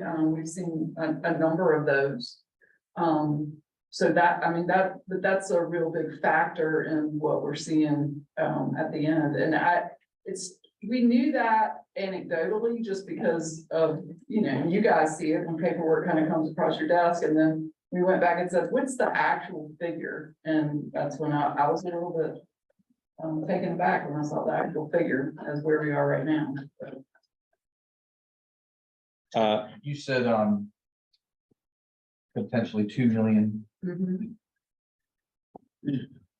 So what we've been doing for the last month or so is looking at any of the requests that we've had throughout the year to see, is there any way we could do this now? Right. One of the big, like the revamping of the system in here to make that so the audiovisual system in the boardroom. So that's something we've ordered equipment for. I know Mr. Gifford, some of his staff were in here the other day taking a look at that. So any of those kinds of things that we could do, we did vape detectors at the high school, that had been a request. Just a lot of those kinds of things that have come up. Is there a dollar amount above which it's required to go through CIP? No, Like, we're sitting on $2 million because we aren't able to afford our students 3.5 counselors and 3 psychologists. Like, could we somehow figure out how to get the urine smell out of the bathroom with the $2 million that was left over? the issue right now would be that can you get the work done before the end of June? That's, Yeah, that's. where- that was my follow-up, is like, what is the Yes. drop dead date for Right. this? But what I would very much advocate for is asking that money be put in CRM, or a portion of that money be put in CRM so that we could do that work. Because that is something that you guys know has been in the capital improvements project for multiple years, and it's just been pushed down over the course of time. But certainly we could look to getting some bids so that we kind of have a general idea of what the cost might be, and then ask for that and fund balance at the end. Right, The so, other question I have is, the new next year fiscal year's budget was a 2.7 million increase, correct? Yeah. But you have to remember Uh, right after that, two- we're fully staffed right now. I'm not talking about 2 million, I'm talking about 1 million. and also our affordance from the county was 2.2, not, the request was 2.7. That's right. So 2.2 million increase. And if I could just make a comment on skill, this, so this is really an unprecedented time in terms of these, I'm not even gonna call them shrinking candidate pools, these non-existent candidate pools. And it really puts schools and school boards in a position to have some discussions that we just haven't had before. Meaning, at what point, you know, the outcry from the schools and from communities, ours too, for additional mental health support for students. And we have these positions, I'll just choose the 3.5 counseling positions. We have those, they're in the budget, they're funded, they're supported. At what point do you say about a position like that that's desperately needed, we just can't find these people. We need to repurpose that money for something else, and you literally close the door. That's not a position that school boards have been in, at least not in my 3 decades of this. I mean, So I think it's a new conversation. part of that makes me uncomfortable, right? So like, just because we can't find them now, doesn't mean we should close the listing and repurpose the money indefinitely. But for instance, if there are other external counseling services that we can hire, if we can outsource some of it, if we can, whatever gets the people in the building and or on a screen to help our students, I'm all for. I would never support saying, well, we haven't been able to find a social worker for 5 years, so let's just close that listing. I always want to recruit and hope and try to find somebody. But in the interim, if we're going to go the whole year without somebody in that position, let's find a qualified professional in an equivalent certification or something that can actually help our students in the interim, but not like throw the baby out with the bathwater. And that's what we've done. We've Yeah, that's- contracted, we've done those kinds of things where we could find people willing to do that. I don't, but when we had the meeting in May regarding the budget, we made all these arguments. We have to have this money because of this. And members of the board said we told the board of supervisors, specifically this issue. We did. So I don't like the word repurpose. Because if we made that argument then, and we're not going to use the money for this reason, then we're doing exactly what the board may have suggested they didn't want to do a couple months ago. Yes. And Oh, sorry, what is the repurpose or what is that in response I to? use that word, I do want to clarify, when I say repurpose, I mean through your budget process. Okay. Not now, mid fiscal I year. don't like, I guess I'm saying that because we just saw an exorbitant increase in taxes. And people watching this, as we heard last meeting, are saying why? Or they didn't know. And now they're hearing this. And we're talking about maybe reusing money. And I just don't think it's a conversation I'm comfortable having. I think that's a good point, and I do want to clarify that, but by repurpose, I probably should have said repurpose, that this. School boards haven't been in a position to have to make decisions about these kinds of positions. About vacant roles. To repurpose the money to support something else, or even just not even ask for it.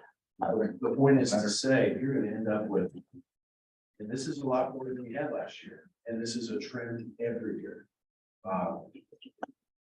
End up at the end of the year with positions that you planned for, supported, that the county supported, and then at the end of the fiscal year, there, 8 positions turned into 12 positions. You end up with this unspent money. We are having recruiting efforts that we're doing. I see other things kind of recruiting Mr. Key is soft-spoken and not near a microphone. So the question is, do we have any recruiting efforts and or assistance in order to help us fill these? And I'm sorry, Andre. Yeah, that's pretty accurate. I can give a quick answer to that, and we can provide a longer one if you want to. There is Quick response. I did respond to that question that came really through the staff advisor. There's a lengthier response if you want to look at the minutes of that. Recruiting also is in a different place than I've ever seen. The fruit of attending a traditional career fair is different now for school divisions, meaning we're really not seeing a lot of fruit from those. I think Fluvanna, like a lot of school divisions, well, I should say a lot of smaller school divisions, has really weighed over the past 5, 6, 7 years, whether it's worth spending money to send people to that. There's a big one in Pittsburgh that people used to go to quite a bit. And in my former divisions, we used to get a lot of teachers from Pennsylvania. Pennsylvania now has the same crisis and shortage that we do. So you can go up there and find all these teachers. So in my former division, I think Fluvanna too, just decided not going to spend money doing that. we're using a variety of print resources, digital resources. We do attend fairs.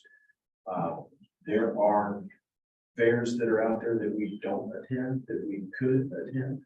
This is where I would probably need Dr. Sherman to give a full accounting of which ones we went to, although I think it's in my response. But that's I mean, you raise a great, everybody's trying to figure that out. How do we market and promote and tap into what small candidate pool is out there? Because the old just go to JMU and set up a table and that just doesn't do it anymore. I would say, from my own perspective, what this is worth, just my experience when I was doing recruiting or directly involved in that in Newsland. At that fair, JMU, I think when we first started seeing this shortage, it wasn't anywhere near as acute as it is now. But that's when school divisions who were able to started using incentive.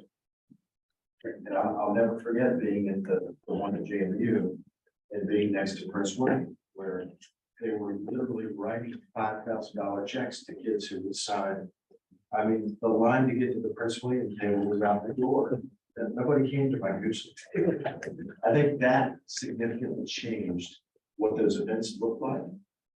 And then just all the evolutions that have happened over the past 5 years with candidate pools, with just the state of the pandemic has just changed all that. Everybody's just kind of reeling, trying to figure out what is the best way to tap into what little candidate pool is out there. Is it to revitalize our attendance at fairs? Is it to go to specific ones? So we've done that. We've tried to target certain institutions to try to get a more diverse staff, or all kinds of ways to do that. That was the longer answer we asked. So thank you, appreciate that. That's pretty useful. So I know that we have in our budget, and I'm excited for this in the event that we can actually hire someone. We have a director of mental and behavioral health that we're supposed to be listing and trying to hire for.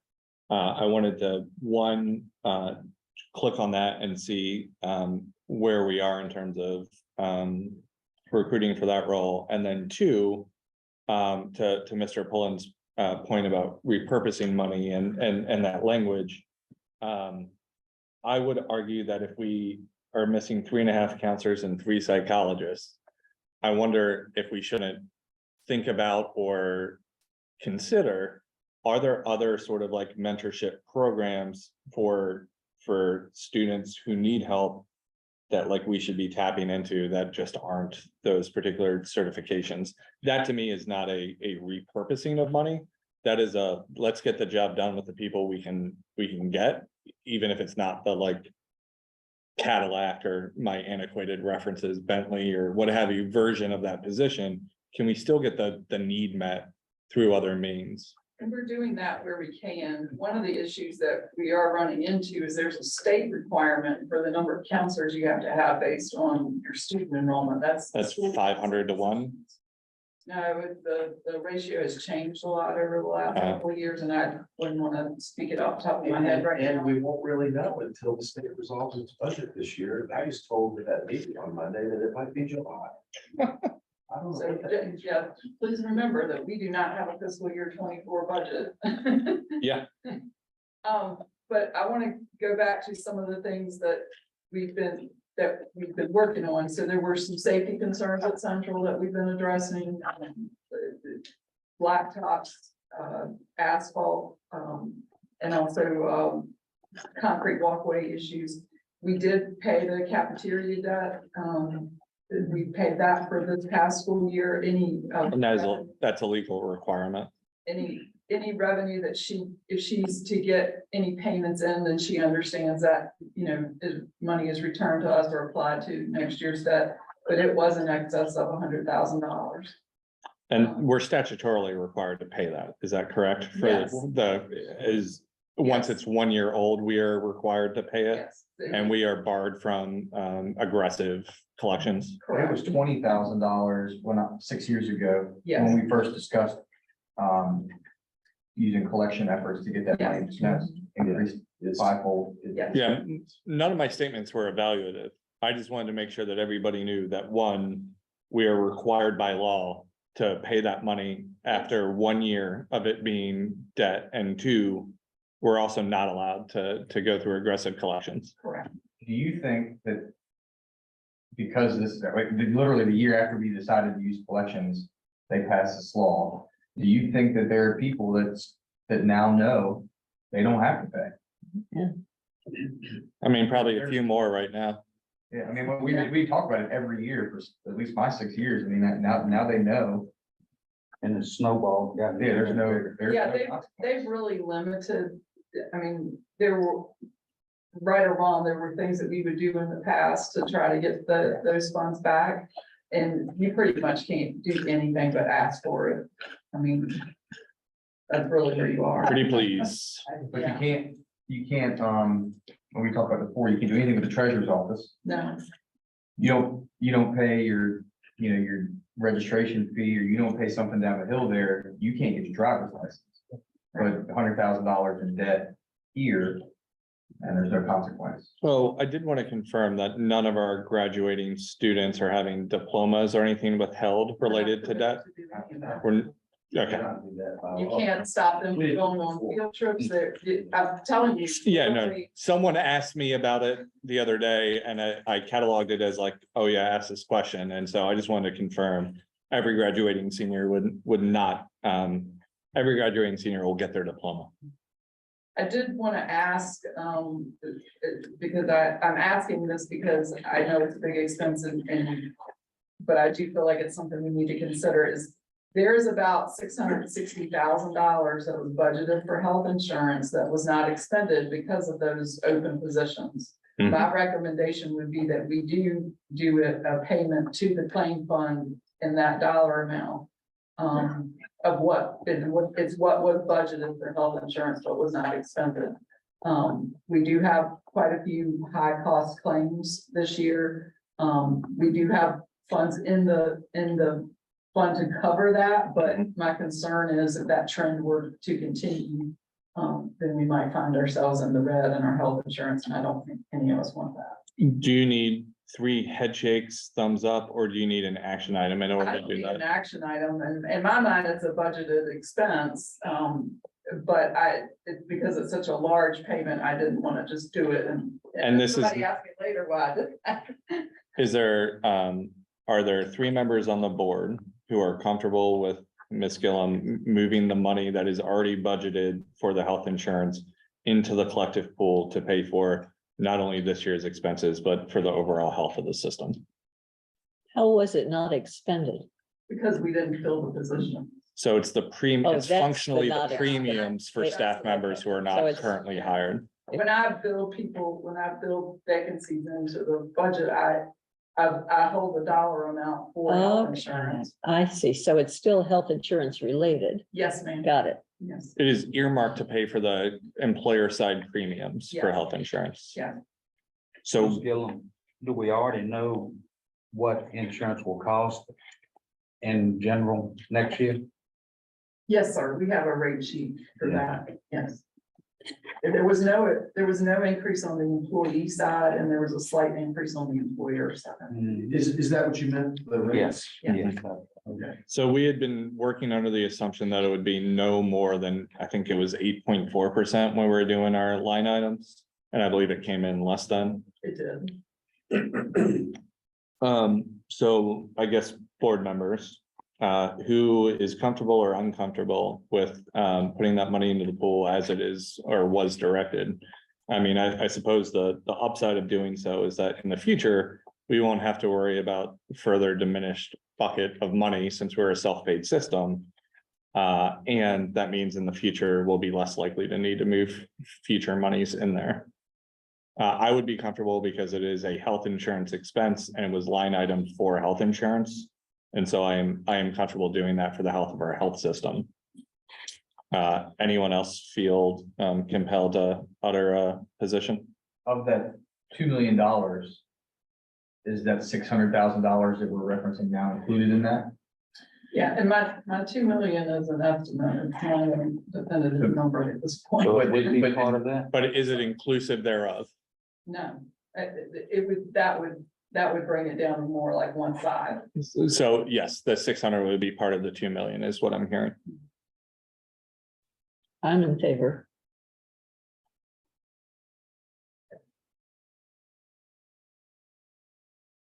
Anyone else?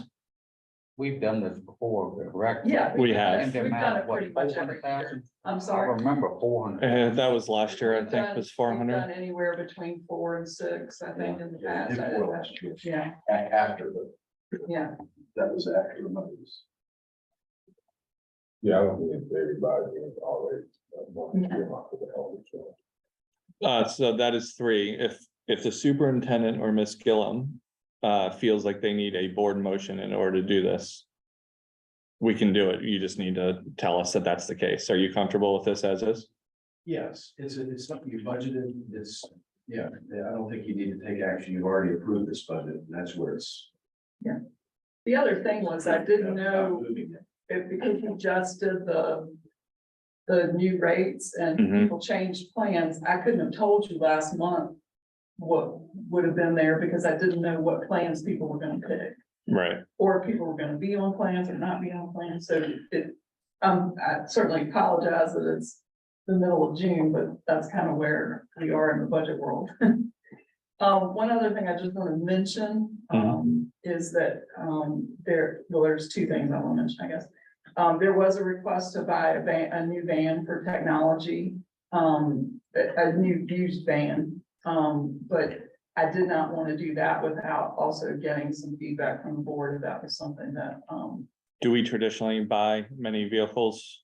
And is that part of was that part of our existing budget and we or did not have a appropriation? budget line for that. Mhm. This need kind of arose, throughout the year, but my understanding is there are some pretty significant issues with the current van. And it is not going to be roadworthy when the inspection expires, that they cannot get parts to repair it to make it work. And will this Is that exceed, correct? I'm saying that correctly. will this exceed the technology line, which currently has 178,000 remaining?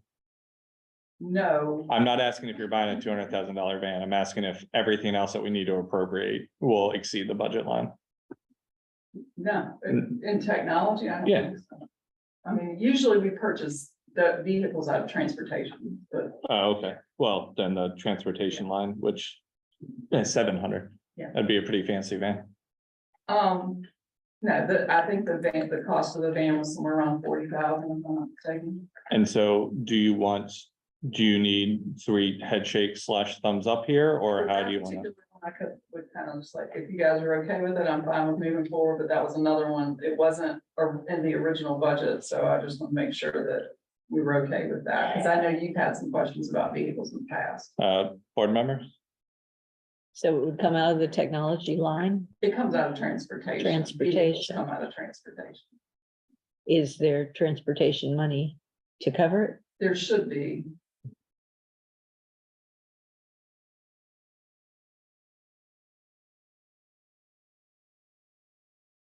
I'm not hearing a lot of voices. Is this,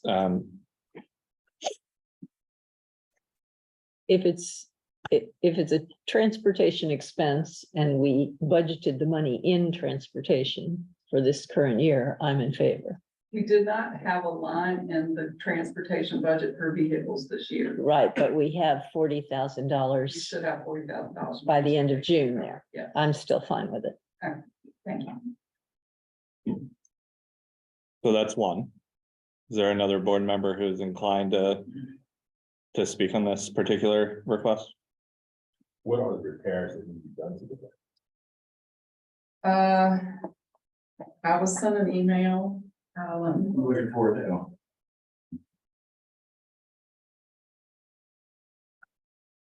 This would be different if you know right off, I'm fine with you jumping in. Yeah, and I appreciate both the time and the details here, since these things should be done in public and need should be. A threshold of need should be met in order to do this. Mr. Gifford? The age of the vehicle is just very hard to find parts when it needs to be repaired.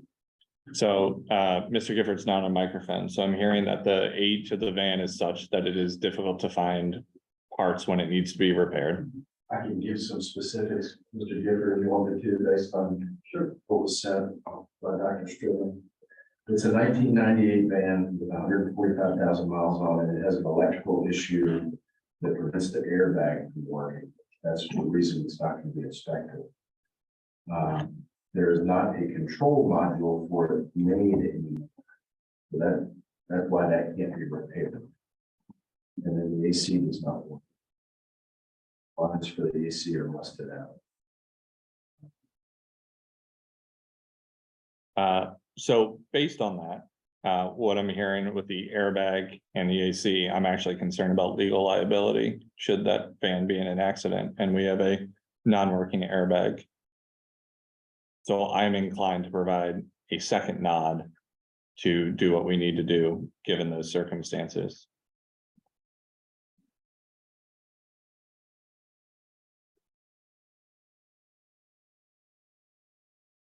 I wouldn't be in favor of it. For me, it sounds like end of year spending, but I understand the situation. I think it's a lot of vehicles in the county that sit and aren't being used. That's just my thought. Anyone else before we move on to the next item? If I may, Sure, Mr. Gifford. the reason we need a van of this type is because of the equipment that we have to use. Mhm. We have used smaller vehicles and we can make multiple trips, but it's, you know, a waste of our time and a waste of gasoline if we have to move, say, 50 computers and monitors to the high school from Abrams, then move them, the old ones back, and we have to do this in multiple labs. So there's reasons why we need larger vehicles. For example, we just did the high school wireless replacement. My team and I replaced all the access points in the building. There's over 180 of them. We had to take all the new ones over to the high school, bring all the old ones back. We had to move 4 ladders, some of which were longer than 6 feet. You know, we're talking 8, 12 feet. We don't have a roof rack to put the ladder. We have to put it inside the vehicle. My chief does not fit a ladder of 6 feet, let alone larger than that. So we need something larger in order to move the amount of equipment that we have to roll out. So we're just asking for something larger to accommodate our need. Even a minivan doesn't really meet our needs.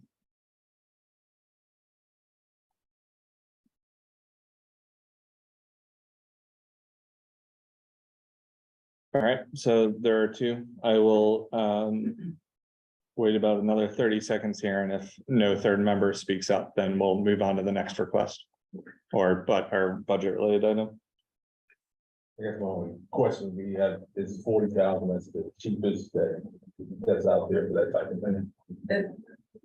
We have a vendor we deal with that does state contract pricing and, I mean, if you try to buy.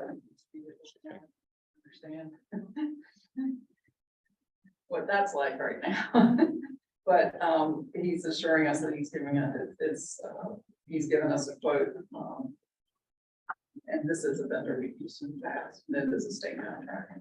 Yeah, I would support it, just because, the other day is out of commission, want to make sure everybody's safe. Putting there, make sure that this is for technology, really get that job done. Yeah, and for some additional context, so one, that's 3 for that particular item. It is not uncommon for Ms. Gillum and team to withhold doing large expenditures till the end of the year for the sake of making sure that we are budgeting our allotted amount. We have no capacity to go over our existing budget, and which is why we generally manage down to about a percentage or have carryover funds. It is just fiscally responsible to make sure that we're largely in the black or well in the black before we make these sort of expenditures. And so this is not uncommon to get these requests at the end of the year. And I think a smart way to manage a division. These are obviously large cost items, and so it's important that we are read in and asked about them. And it's important that we, despite not having motions, that there's at least majority consensus. I just want to mention that, one of the things that we're facing right now is an increase in theft and I guess vandalism. So we tried to put some steps in place. It's mainly involving our vehicles. Mhm. Quite a few issues at the bus garage. And so we are looking at, we've ordered more cameras. We've tried to increase the lighting. We may need to look at doing additional things with the fencing at the bus garage. It's just kind of becoming an ongoing issue. Are we involving the sheriff's office accordingly? Absolutely, and where we can, we're looking at our camera footage and that sort of thing. It's just been very, very difficult. And we are talking to staff about when you park a vehicle, make sure that you've got it under a light. And, you know, we're trying to make sure there's a camera there and just be more deliberate about those kinds of things. Because it's just an ongoing issue. And I've talked to some of my colleagues, it seems to be an issue everywhere right now. So, Catalytic converters, and anything with copper. We've been losing copper from our vehicles, or metal, like catalytic converters and that stuff. Yes. Yeah. those. The copper out of electrical lines, plumbing lines. It's awful. Yeah, Andrew, or sorry, Mr. Pullen, I didn't mean to be informal with you. You seem to be nodding your head. Is this something that you're largely familiar with? No, well, I am familiar with this issue, but I was acknowledging someone else's message. Very well.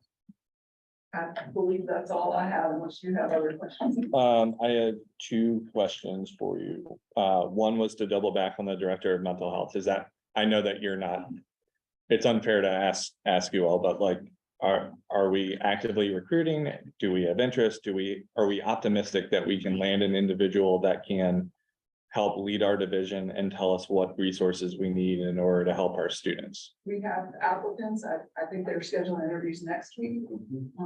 They have an interview panel, so yes, they're moving forward with that. Lovely.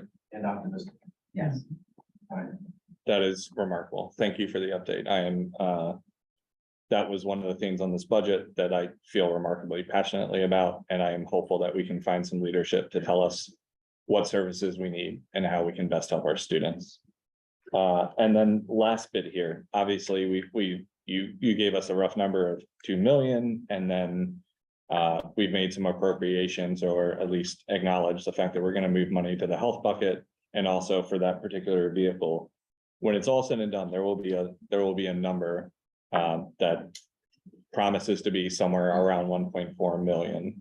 Just so this board, not all board members have been here for the end of year process, but the way that works is as of June 30, all of the money unspent, and please correct me if I'm wrong, all the money that is unspent goes back to the county, and it would require a vote from this board if we are going to ask for carryover funds, or for them to allow us to use money for things like, please give the money for the CRM to fix the flooring in that bathroom in the elementary school. If the board wants to speak as a whole to ask the Board of Supervisors to reappropriate that money elsewhere, it would require 3 members of this board to vote accordingly. And so whatever that number is belongs to the county. And then we would ask. I will note that I am a private citizen as well. And so in the event that the board does not make a motion to do so, I will still advocate that they redistribute some of those funds for things like the flooring in the elementary school, as it's my understanding that that was delayed or pushed. And so as a citizen, I find it compelling. But if there are things that this board is interested in speaking with one voice as a board for the county to reappropriate any carryover funds, then I would ask that you all think about it. And when would you need a motion by? we won't finalize the carryover balance until probably October will be when we have one more final number. Mhm. And then usually it's November when we go to the board of supervisors if they're gonna make that request. Okay, so we have a lot of months here and a lot of accounting to do in the interim. And at this point, like we have, you see quite a few encumbrances on our budget right now. So at this point, we're, we, you know, in some cases we've placed orders and in other cases, you know, like we found out, well, we can't get this. And so we're eliminating that. I'm also working with Governor Stool and Project Return, who were the fiscal agents for, because they have. Prep also, I'm sorry. prep Prep also, is not embedded in our budget. Okay. Prep has their own separate budget.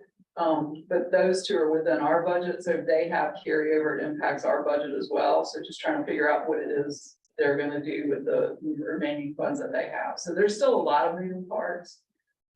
There's lots of big spreadsheets. and they're also part of our health system, right? So it's They are. possible that there are cash flow things to come forth from both the Blue Ridge Governor School and is it just, Governor School is not part of our health. that's not part of our health. Which ones are part of our health outside? Prep, That's the only. that's the only one. And so it's possible there's needs from them as well.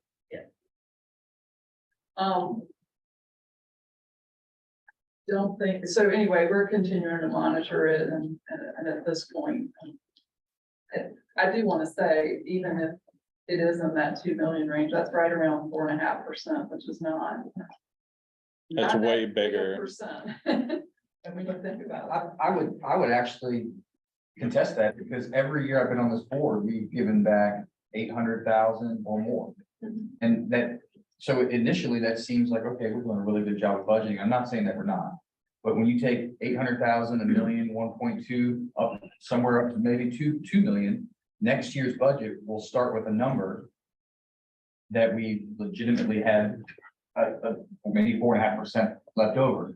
We don't remove back out that 4.5% when we go back to build that budget, we leave it in there and then we ask for an increase. So incrementally, that's how we go from a $39 million budget to a $53 million budget in 6 years, because incrementally that number continues to grow.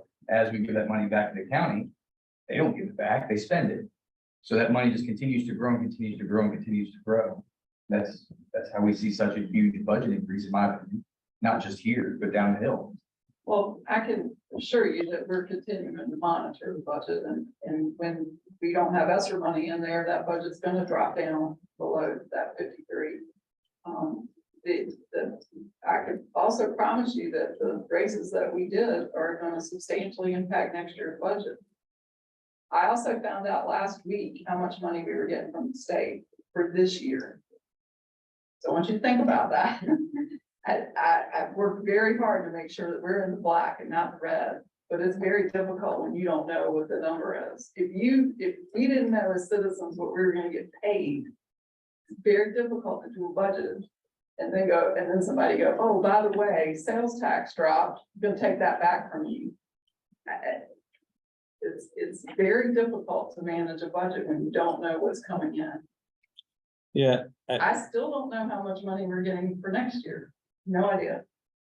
yeah, that is a black box. I would also argue that with these positions that we're not filling yet, psychologists and counselor positions, for example. It may be foolish, but I would rather side on the side of optimism and hope that we can find novel ways to recruit and to get staff, because these are the positions that really impact the lives of our students. So I don't know why packing that in makes any sense if we can continue to fight and try to recruit or to find other functional equivalents that at least help our students and help serve some of the same needs. You don't have anything in your packet on 24 yet. We're currently building everyone in payroll. And we'll then start generating mock payrolls, and you should have a line item budget at your July meeting if everything goes as planned. We do have our software system is getting an upgrade, so hopefully that won't impact some of the things that we're having to do during this point in time.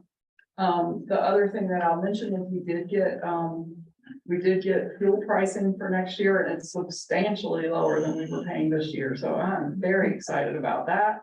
I didn't bring it with me today, but it's almost half of what we were paying for some of our things. And we were able to get a locked in price for propane as well, which is huge. So I feel like, at least in that regard, we should be in much better shape next year. And hopefully there's no crisis that makes that change over the course of the year. Thank you, Brenda, for everything you did on it. I Thank you. wouldn't want to be under your stress. And congratulations on being a finalist. I'm confident it is well deserved. About that. Thank you. All right, so we're on to unfinished business. Do any board members want to bring up any unfinished business? I would like to, probably unsurprisingly. We've had multiple, and so I don't know if this really belongs in unfinished or new, and I'm comfortable either way, so excuse me, but as it relates to behavior in the schools, so I've been talking with a large number of constituents and parents and teachers.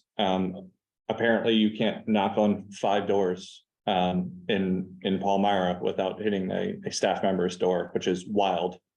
Just the density, and that's what happens when you're the largest employer in the county.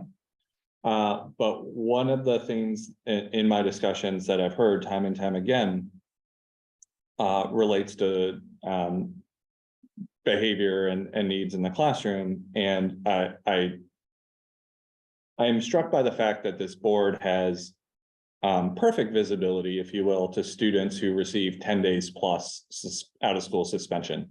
Those are the cases that we get to see enclosed. I'm not violating anything because it's broad brush. We get to see, long suspensions and potential expulsions if there were.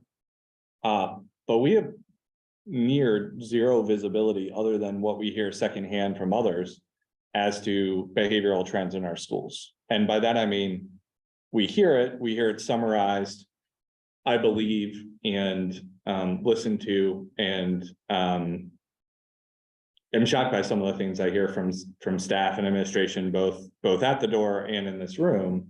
And I feel like we just don't have good tracking data. And so I don't know to what extent anyone else on this panel or on this board cares to agree with me or to move forward, but I genuinely think that we need good tracking data as it relates to behavioral incidents in the schools.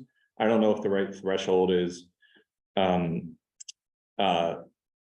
behavioral referral or some kind of request for an administrator to help with a student case, but I believe that this board, in order to do its job and understand the challenges in the classroom, need to know how many referrals we're getting from each school as it relates to insubordination, or how many we're getting related to fights or physical altercations that lead to less than 10-day suspensions. And so I genuinely think that we need to do a better job holding ourselves accountable and to having better visibility.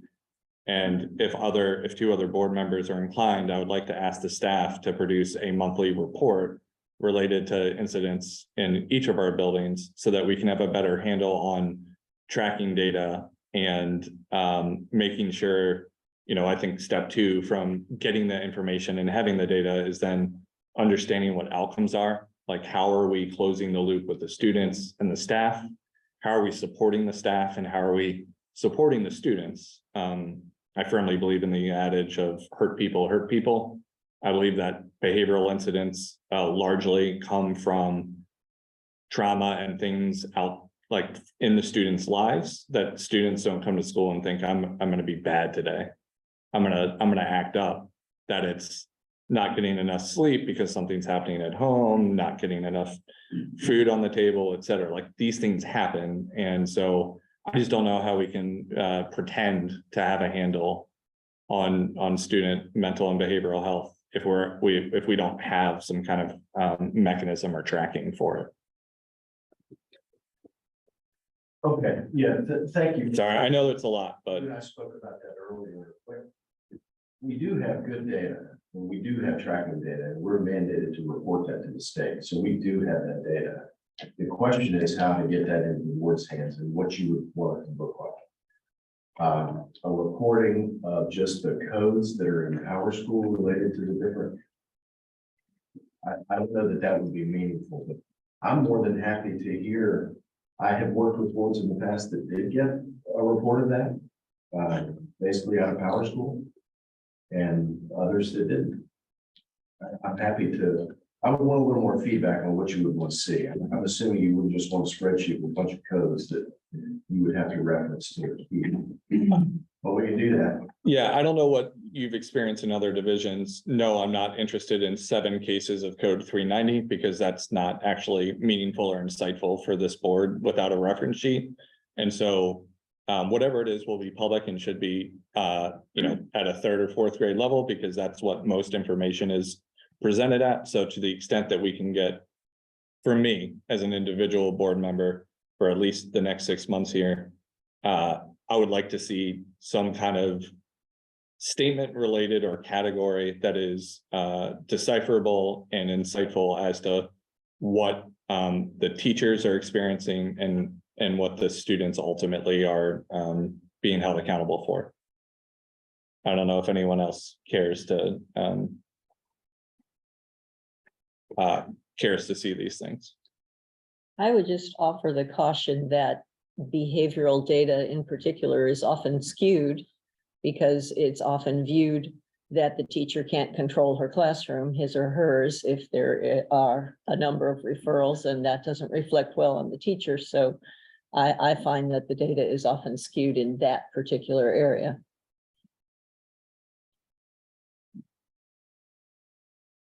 Well, my part on that, we already get an incident report on people that come before the board, for discipline problems. We might not hear about everything, I would say minor, smaller incidents, but I imagine y'all already have that information. We do. All of it. For sure. I'll propose this. Maybe I could go to locate a report that has been used in localities where I've served in the past and send that to you. It would be part of the public record. I just have to go back into the minutes and just take a look at it and see if it's something that would be of any value to you. And just as a starting point.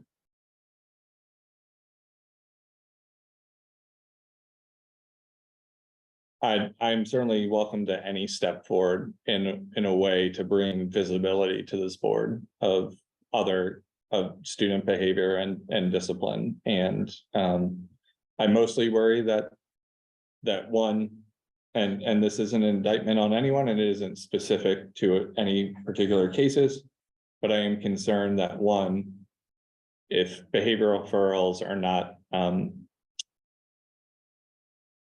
met by administration and dealt with in a way that our staff could feel unsupported. And then 2, I'm concerned that if students are showing symptoms by acting out or having these incidents, and we're not meeting them with the services they need to get through the disease, like the behavioral incidents are a symptom of broader things. And so if we're not then meeting them with the services they need in order to overcome that, then I don't know how we could expect things to change for them. I think that's well said, and I just want to add, for what it's worth, I do think that a lot of those services in those circumstances are the very services we've been talking about not being able to fill. And a wider partnership to meet a lot of the needs that we're seeing now that are, again, unprecedented. I think it's more, a lot of times it's more than what the schools are equipped to do without those specialized supports. Have we ever gotten a price for day services? Region 10 used to provide day services. So for those at home and those in the room, day services are, and please correct me, people who know more than me that are part of the administration. Day services are students having difficulty with things.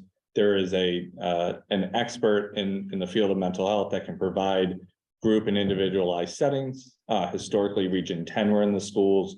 I don't know the former source of that money. It may very well have been state funded. It dried up some years ago. Region 10 is not in our building, and the students we never came up with a replacement. This is far before my time on this board, but schools in Virginia didn't come up with a replacement for those services. They were just lost. So like, what would it cost if I got 3 psychologists and 3.5 counselor positions open, and that's some odd amount of money, what would it cost to replace the day service from Region 10 or to partner with Region 10? We're just now in the middle of, I won't say negotiating, but just exploring a partnership to provide those therapeutic day treatment. Yeah. To provide that very thing. We are. Once we know a little more about what that looks like and where those services come from, we'd be coming to you to talk with you about it. And any dissonance there between Dr. Gretz and I is the fact that we're not full-time employees and we don't get to see every conversation that you have or every meeting that you have. And so I thank you for having those discussions, and I'm excited to hear more about it, because we just need to find ways to help them, and we need to diminish the amount of incidents that we have in the building. Dig up some more details if you want with that. You don't have to do it now, but I would like to see it in this boardroom. Anything else people want to add on behavior? Or behavioral and or mental health? Because I believe they're 2 sides of the coin. Okay, so that was an item in new business. I was gonna bring up the bathroom issue actually myself. I had heard that was the case, and that the either CIP or CRM that it was on the fiscal plan and that it then got delayed a year. Well, it's the way the capital improvement plan is developed in many localities. And it's developed with our committee. Mr. Rittenhouse served on that committee. And then it goes to this board, it's approved by this board, it goes to the county along with all the members. Once it's approved by the county, it doesn't mean all of the things in there are actually funded. There's then another process that the county goes through to decide which of those things are going to be funded. And so is it true? This has been on that, the one you have approved. Mhm. It has not been funded. It has not been funded. Okay. And of course, these things compete with other capital improvement in the county and other capital improvement items in our division. But I suppose that it is ripe for request or advocating at the county board level come carryover time. And then the last thing is, I know that some odd months ago, I went to a curriculum committee and was impressed with the work they were doing there, and was excited to hear next steps and how we can support them. And so to the extent that that's not yet on our agenda, whenever they are prepared to share information, I'm sorry, did I say curriculum? I meant testing. I'm sorry. The testing committee. And so whenever they are prepared to share anything, I hope that we are welcoming to them. And that is a big part of those discussions I referenced at the start of the meeting with the state about the newly added SGA assessments, and we have to get 3 times a year and what to do about growth, which assessments to give. So I do think some of that is subject to change. Well, whenever it is finalized and or there are recommendations or there are ways that we can support them, I as a board member would like to hear from them and would like to help however I can. I know that was a lot for me on new business. Having a lot of conversations, and so there's a lot flowing around in this rather dull brain of mine, and so I'm afraid if I don't get them out, they'll be lost to the ether. Any other new business? All right, then we are on to action items. 12A, approval of the music theory textbook adoption. This is the digital work on music theory, is that right? I move we approve the music theory textbook recommendation. So there's a motion from Ms. Johnson. Is there a second? Second. Any discussion on the music theory textbook? I've got a question before we vote. Please. Has anybody ever looked at, it? Have any of y'all looked at? it? Yeah. Right on. Yeah, it's on the, Yeah, I didn't look at If it. there was something I had a concern with, I'd have it written down.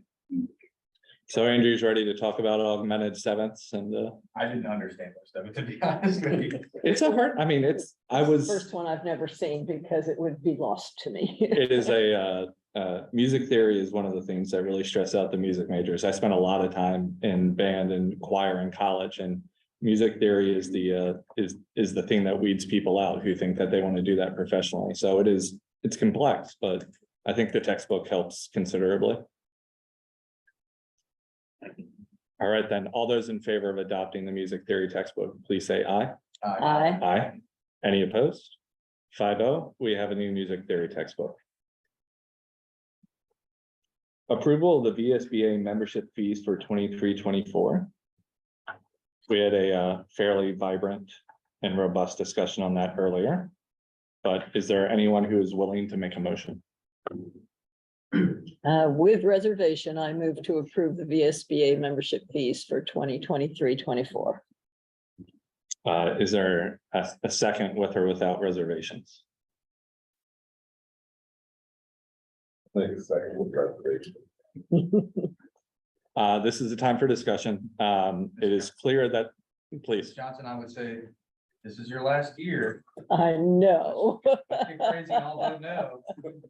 See what happens. I would caution in that I think it is fiscally reckless to not have this service available. We can explore, I offered to explore other options earlier. It didn't seem as though there was consensus. So it is either this or really we're in the wind here.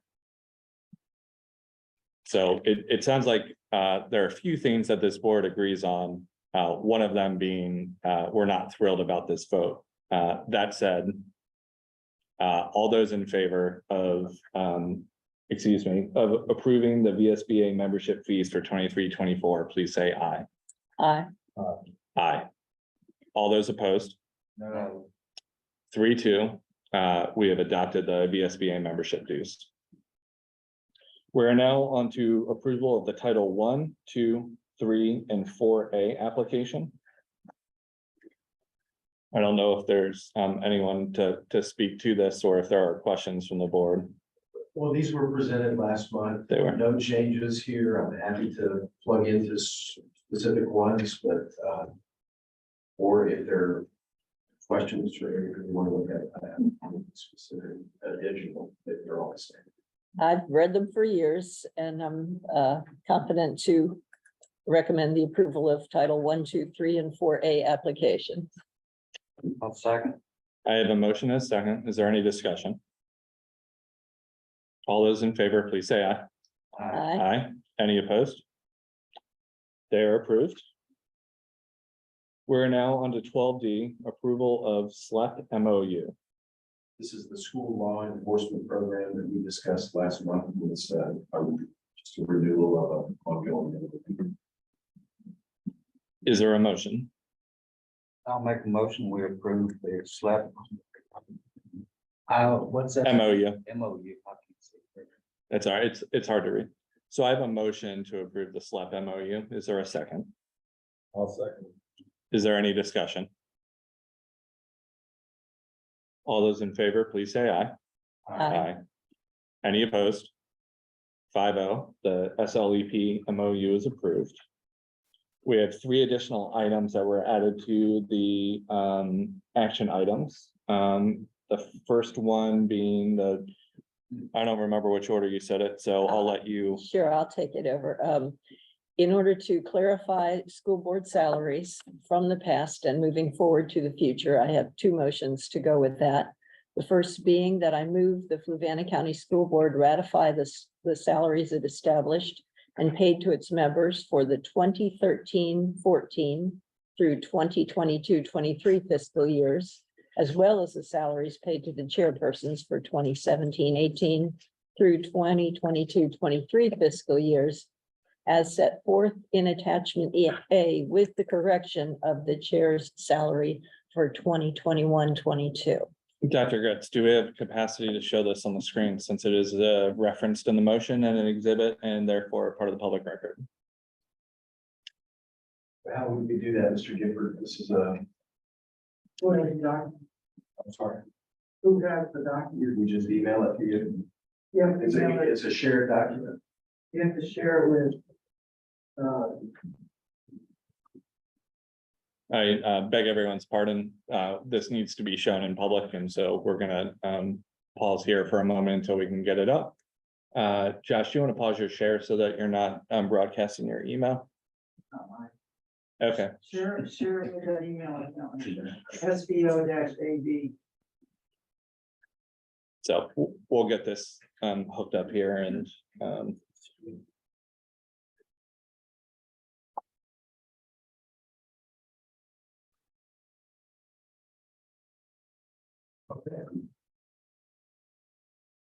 Headed your way. perfect. So now we figured out how to share files midstream, so we shouldn't lose that institutional knowledge the next time that we need to do this. What was it, SBO AV or something? SBO AB.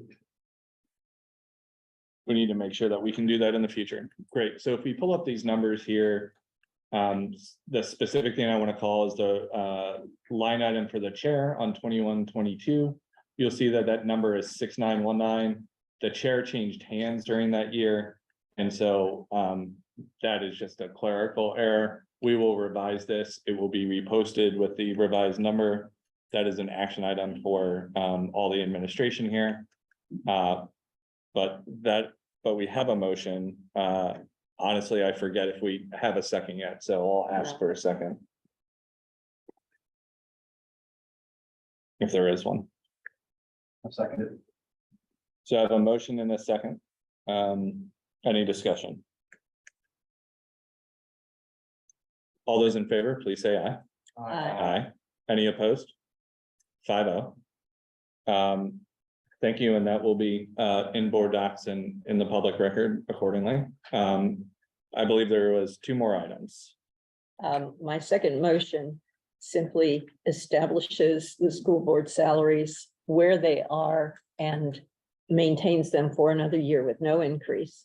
So I move that the Fluvanna County School Board establish the salary for its members beginning January 1, 2024 at $6,680.04 annually, and the salary for its chairperson beginning January 1, 2024 at $8,139.96 annually, which maintains current salary amounts as authorized by applicable Virginia law. Correct. I have a motion. I'll to- second. I have a second from Mr. Rittenhouse. Any discussion? The All- the only reason I'm not gonna support it is because I just don't like the idea of not having a month for the public to digest this, but I also understand the importance of getting it done in July. So it's more of a principle thing, I mean, not the fact that I don't think it should be public or that doesn't, it's not necessary. I appreciate that, and thank you for voicing your concerns. I'm gonna support it because it's a 0% increase on what we received from previous years. And so I appreciate that. Any other discussion? All those in favor, please say aye. Aye. Aye. All those opposed? No. 4-1, the school board salary for the next fiscal year has been set. Or rather, excuse me, these come into effect in January. So I want to be clear that our fiscal years are actually askew by about 6 months here. So apologies for the misspeak. And then we have one last action item. Ms. Johnson, are you prepared? Absolutely. It's a personnel item. I move the board approve a renewal of Dr. Gretz's contract for an additional 4-year term. Second. May I make a friendly amendment that this is a new contract that supersedes the previous, and so the length of the total contract from this year on is 4 years. Certainly. So with friendly amendment, do I have a second? Was that you? Yes, sir. Mr. Pullen has a second. Any discussion? This is the fun discussion. So I'll start. I am remarkably happy with the decision that this board made when we hired Dr. Gretz. I believe that you're doing a fabulous job here. I believe that We have just started to see some of your impact. I am still wildly excited about project-based assessment and moving away from standardized testing for the sake of standardized testing. I believe we are a healthier division and our students are in great hands with your leadership. And I believe that you deserve, I believe you deserve to know that you are welcome and valued here and deserve a 4-year contract so that you have some certainty about your own personal future. And so I am genuinely thrilled to take this vote. Thank you. Very, very kind.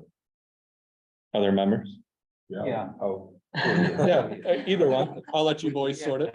I agree with everything. So I've been on the board, I think, the last amount of time, 8 months. So I've been really impressed with your leadership and your engagement. Thank you. Yes, I've heard nothing but good things about you, Mr. Grant, you know, people that I talked to in the county and still waiting on their cup of coffee. Thank you. Ms. Johnson or Mr. Pullen, anything to add? I can't top any of that. I'm happy to support it. I will note that this is among the handful of issues where 5 yeses generally, or at least enthusiastic support is in alignment. So all those in favor of supporting the superintendent's contract for a 4-year term, please say aye. Aye. Aye. Any opposed? 5-0, congratulations. Thank you very much. And I do want to say that it's reciprocated. I'm thrilled to commit to Savannah for another 4 years. Very happy to be here with my family. The kids are thriving in their school. 3 of them, and my 4th will join our school next year in kindergarten. And we're just very happy to be here. I'm very happy to work with and for you and the people of this community. Thank you. Thank you.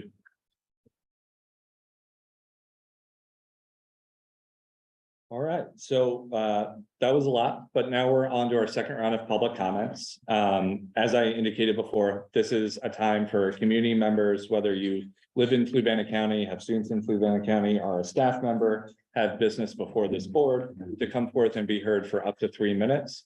We just ask that you not direct any comments at any particular individuals here, that we treat one another with respect, and that we do our best to stick with the 3-minute limit. And so, is there anyone who'd like to come forth and be heard? And yes, please just, if you will. Barber, I live in, where the heck do I live? Columbia, it's the Columbia district. Is it Columbia or is it Cunningham? I'm Depends on sorry. where your Just address give us is. your street address if you would. Okay, 3857 Reef Road. Thank I'm getting you. really tired. I haven't eaten, so I'm getting a little out. I do want to ask a question though. The hold on Virginia School Board Association and depending upon them for policy. Why is this such a difficult, and I'm asking, and I know you cannot answer me, okay? But I don't understand why that's a difficult issue. I believe probably every person here is capable of creating policy. And if you don't create a policy that's good, your public's gonna, oh, excuse me, no, your people are gonna let you know in your area. So I'm kind of for getting away from the state a little more and more into where you are. That's just my perspective, and I'm kind of hoping one of you guys will also see that, because there's more out there in this place. There are a lot of talented people out here. So reach out. Maybe we can help. Yeah, I don't think policy is that hard. Maybe it is. But I'm thinking we could all do it. Thank you so much. Thank you. Is there anyone else who would like to come and be heard?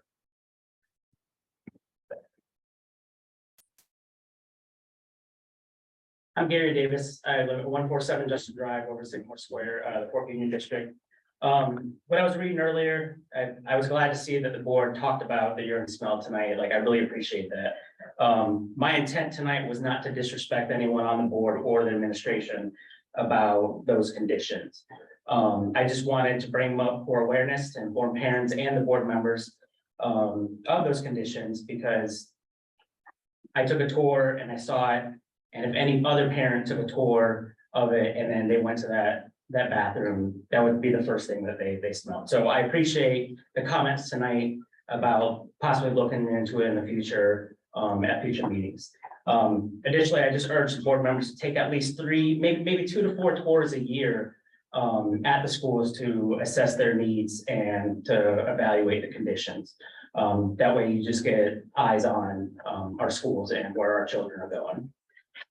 And I have 2 minutes left, so I would just like to remind everyone that the blood drive's tomorrow at the Fluvanna County High School. The Fluco EMS education students have worked very hard, and they're 51 more pints away before June 30th to maximize their scholarships that they're earning. Tomorrow morning at 9 a.m. to 3 p.m. tomorrow at the high school. And on June 24th is at the Lake Monticello Volunteer Fire Department. Same time. You can set appointments if that works for you, but they do have ability for walk-ins. And again, it's their first annual blood drive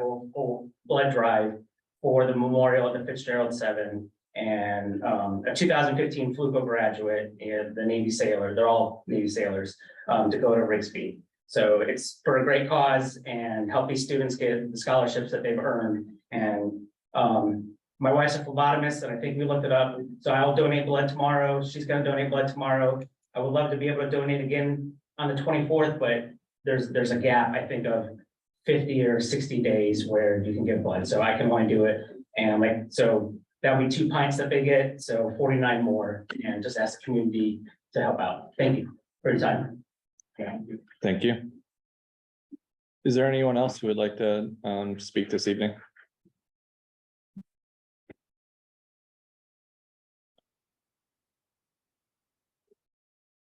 Chelsea Pitt. My address is 1551 Bivey's Church Road. So in the district. My daughter is Adeline Hitt. She is going into 2nd grade this year. But I just wanted to comment, just share a couple thoughts. The first one is about the student attendance that you talked about. I just think it's a little ironic how a lot of the decisions made here on the school board, over the last few years, shut down schools, our school in particular. And, you rewarded kids for staying home. You rewarded kids for being isolated. You didn't give kids a chance to come to school. And now you wonder why they don't want to come to school. It's a natural consequence of shutting down schools for a while, for, months and even years. So, you created an atmosphere where kids were rewarded for staying home, and now you wonder why these kids don't want to show up to school. So I think part of that is that. I also think it is a mental health thing. I know a lot of kids have dealt, the mental health of students have, it's been an issue recently, I think, and part of that is due to COVID and the isolation and everything like that. And our experience personally, the last couple of years with Adeline is in 2022, just in regards to school attendances still, she was forced to stay home from school. She'd been in school and she was so happy to be back. And then we got a call that she was possibly around somebody that was tested positive for COVID. And we were told that she could not attend school for 10 days. I was really frustrated because she was fine. She wasn't sick at all. Obviously, I was monitoring her. I was very aware of how my daughter is feeling.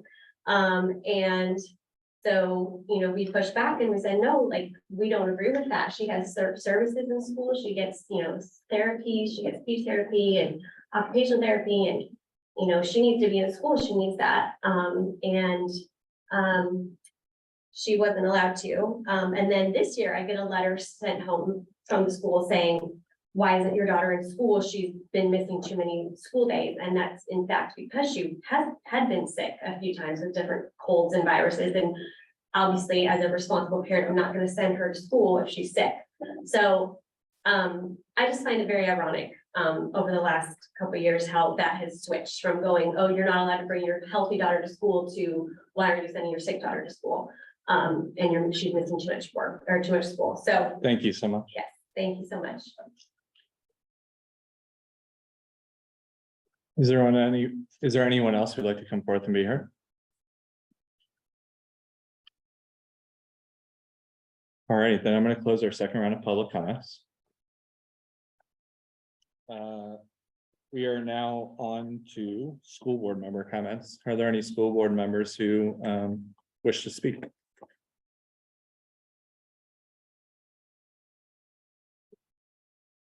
I got something I want to say. Please. We own, what's today, the 14th, 6 days, we have 6 days until the filing deadline for candidates for the school board. And I promise I haven't talked to Andre about this at all, but I wholeheartedly support Andre. And I hope that the Rivanna district will as well. And I hope that if there's anybody considering filing in the last 6 days, that they will reconsider and allow you to run unopposed and serve an entire term. Actually, half a term. It's a special election, so he'll be back. Sorry about the rest of the term. No, so for everyone else, since it was brought up by another member, we appointed our friend, Mr. Key here, in, I believe the November meeting. He's required to sit for a special election, this year, and then that seat will be back on the ballot in 25. That's right.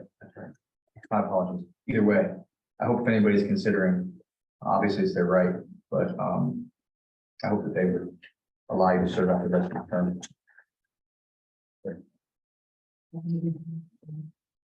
Thank you. Alrighty then, I will just like to thank everybody for the indulgence. I know that there was a lot of meat here tonight, and it's I think it's important stuff, and so I know it's a long evening, but thank you. All right, so informational items. So there is a VSBA newsletter and upcoming events in your packet. Clearly, we talked about some of those, and also there's little interest, but they're there. There are some press releases and upcoming events from the schools. And if there's nothing further, I will entertain a motion for adjournment. I move we adjourn for the evening. Is there a second? I'll second. And I can tell you, this will be a 5-0 like every other, like every other adjournment. Nothing more we agree on than Dr. Gretz and going home. So all those in favor, please say aye. Aye. Aye. 5-0, we are adjourned for the evening.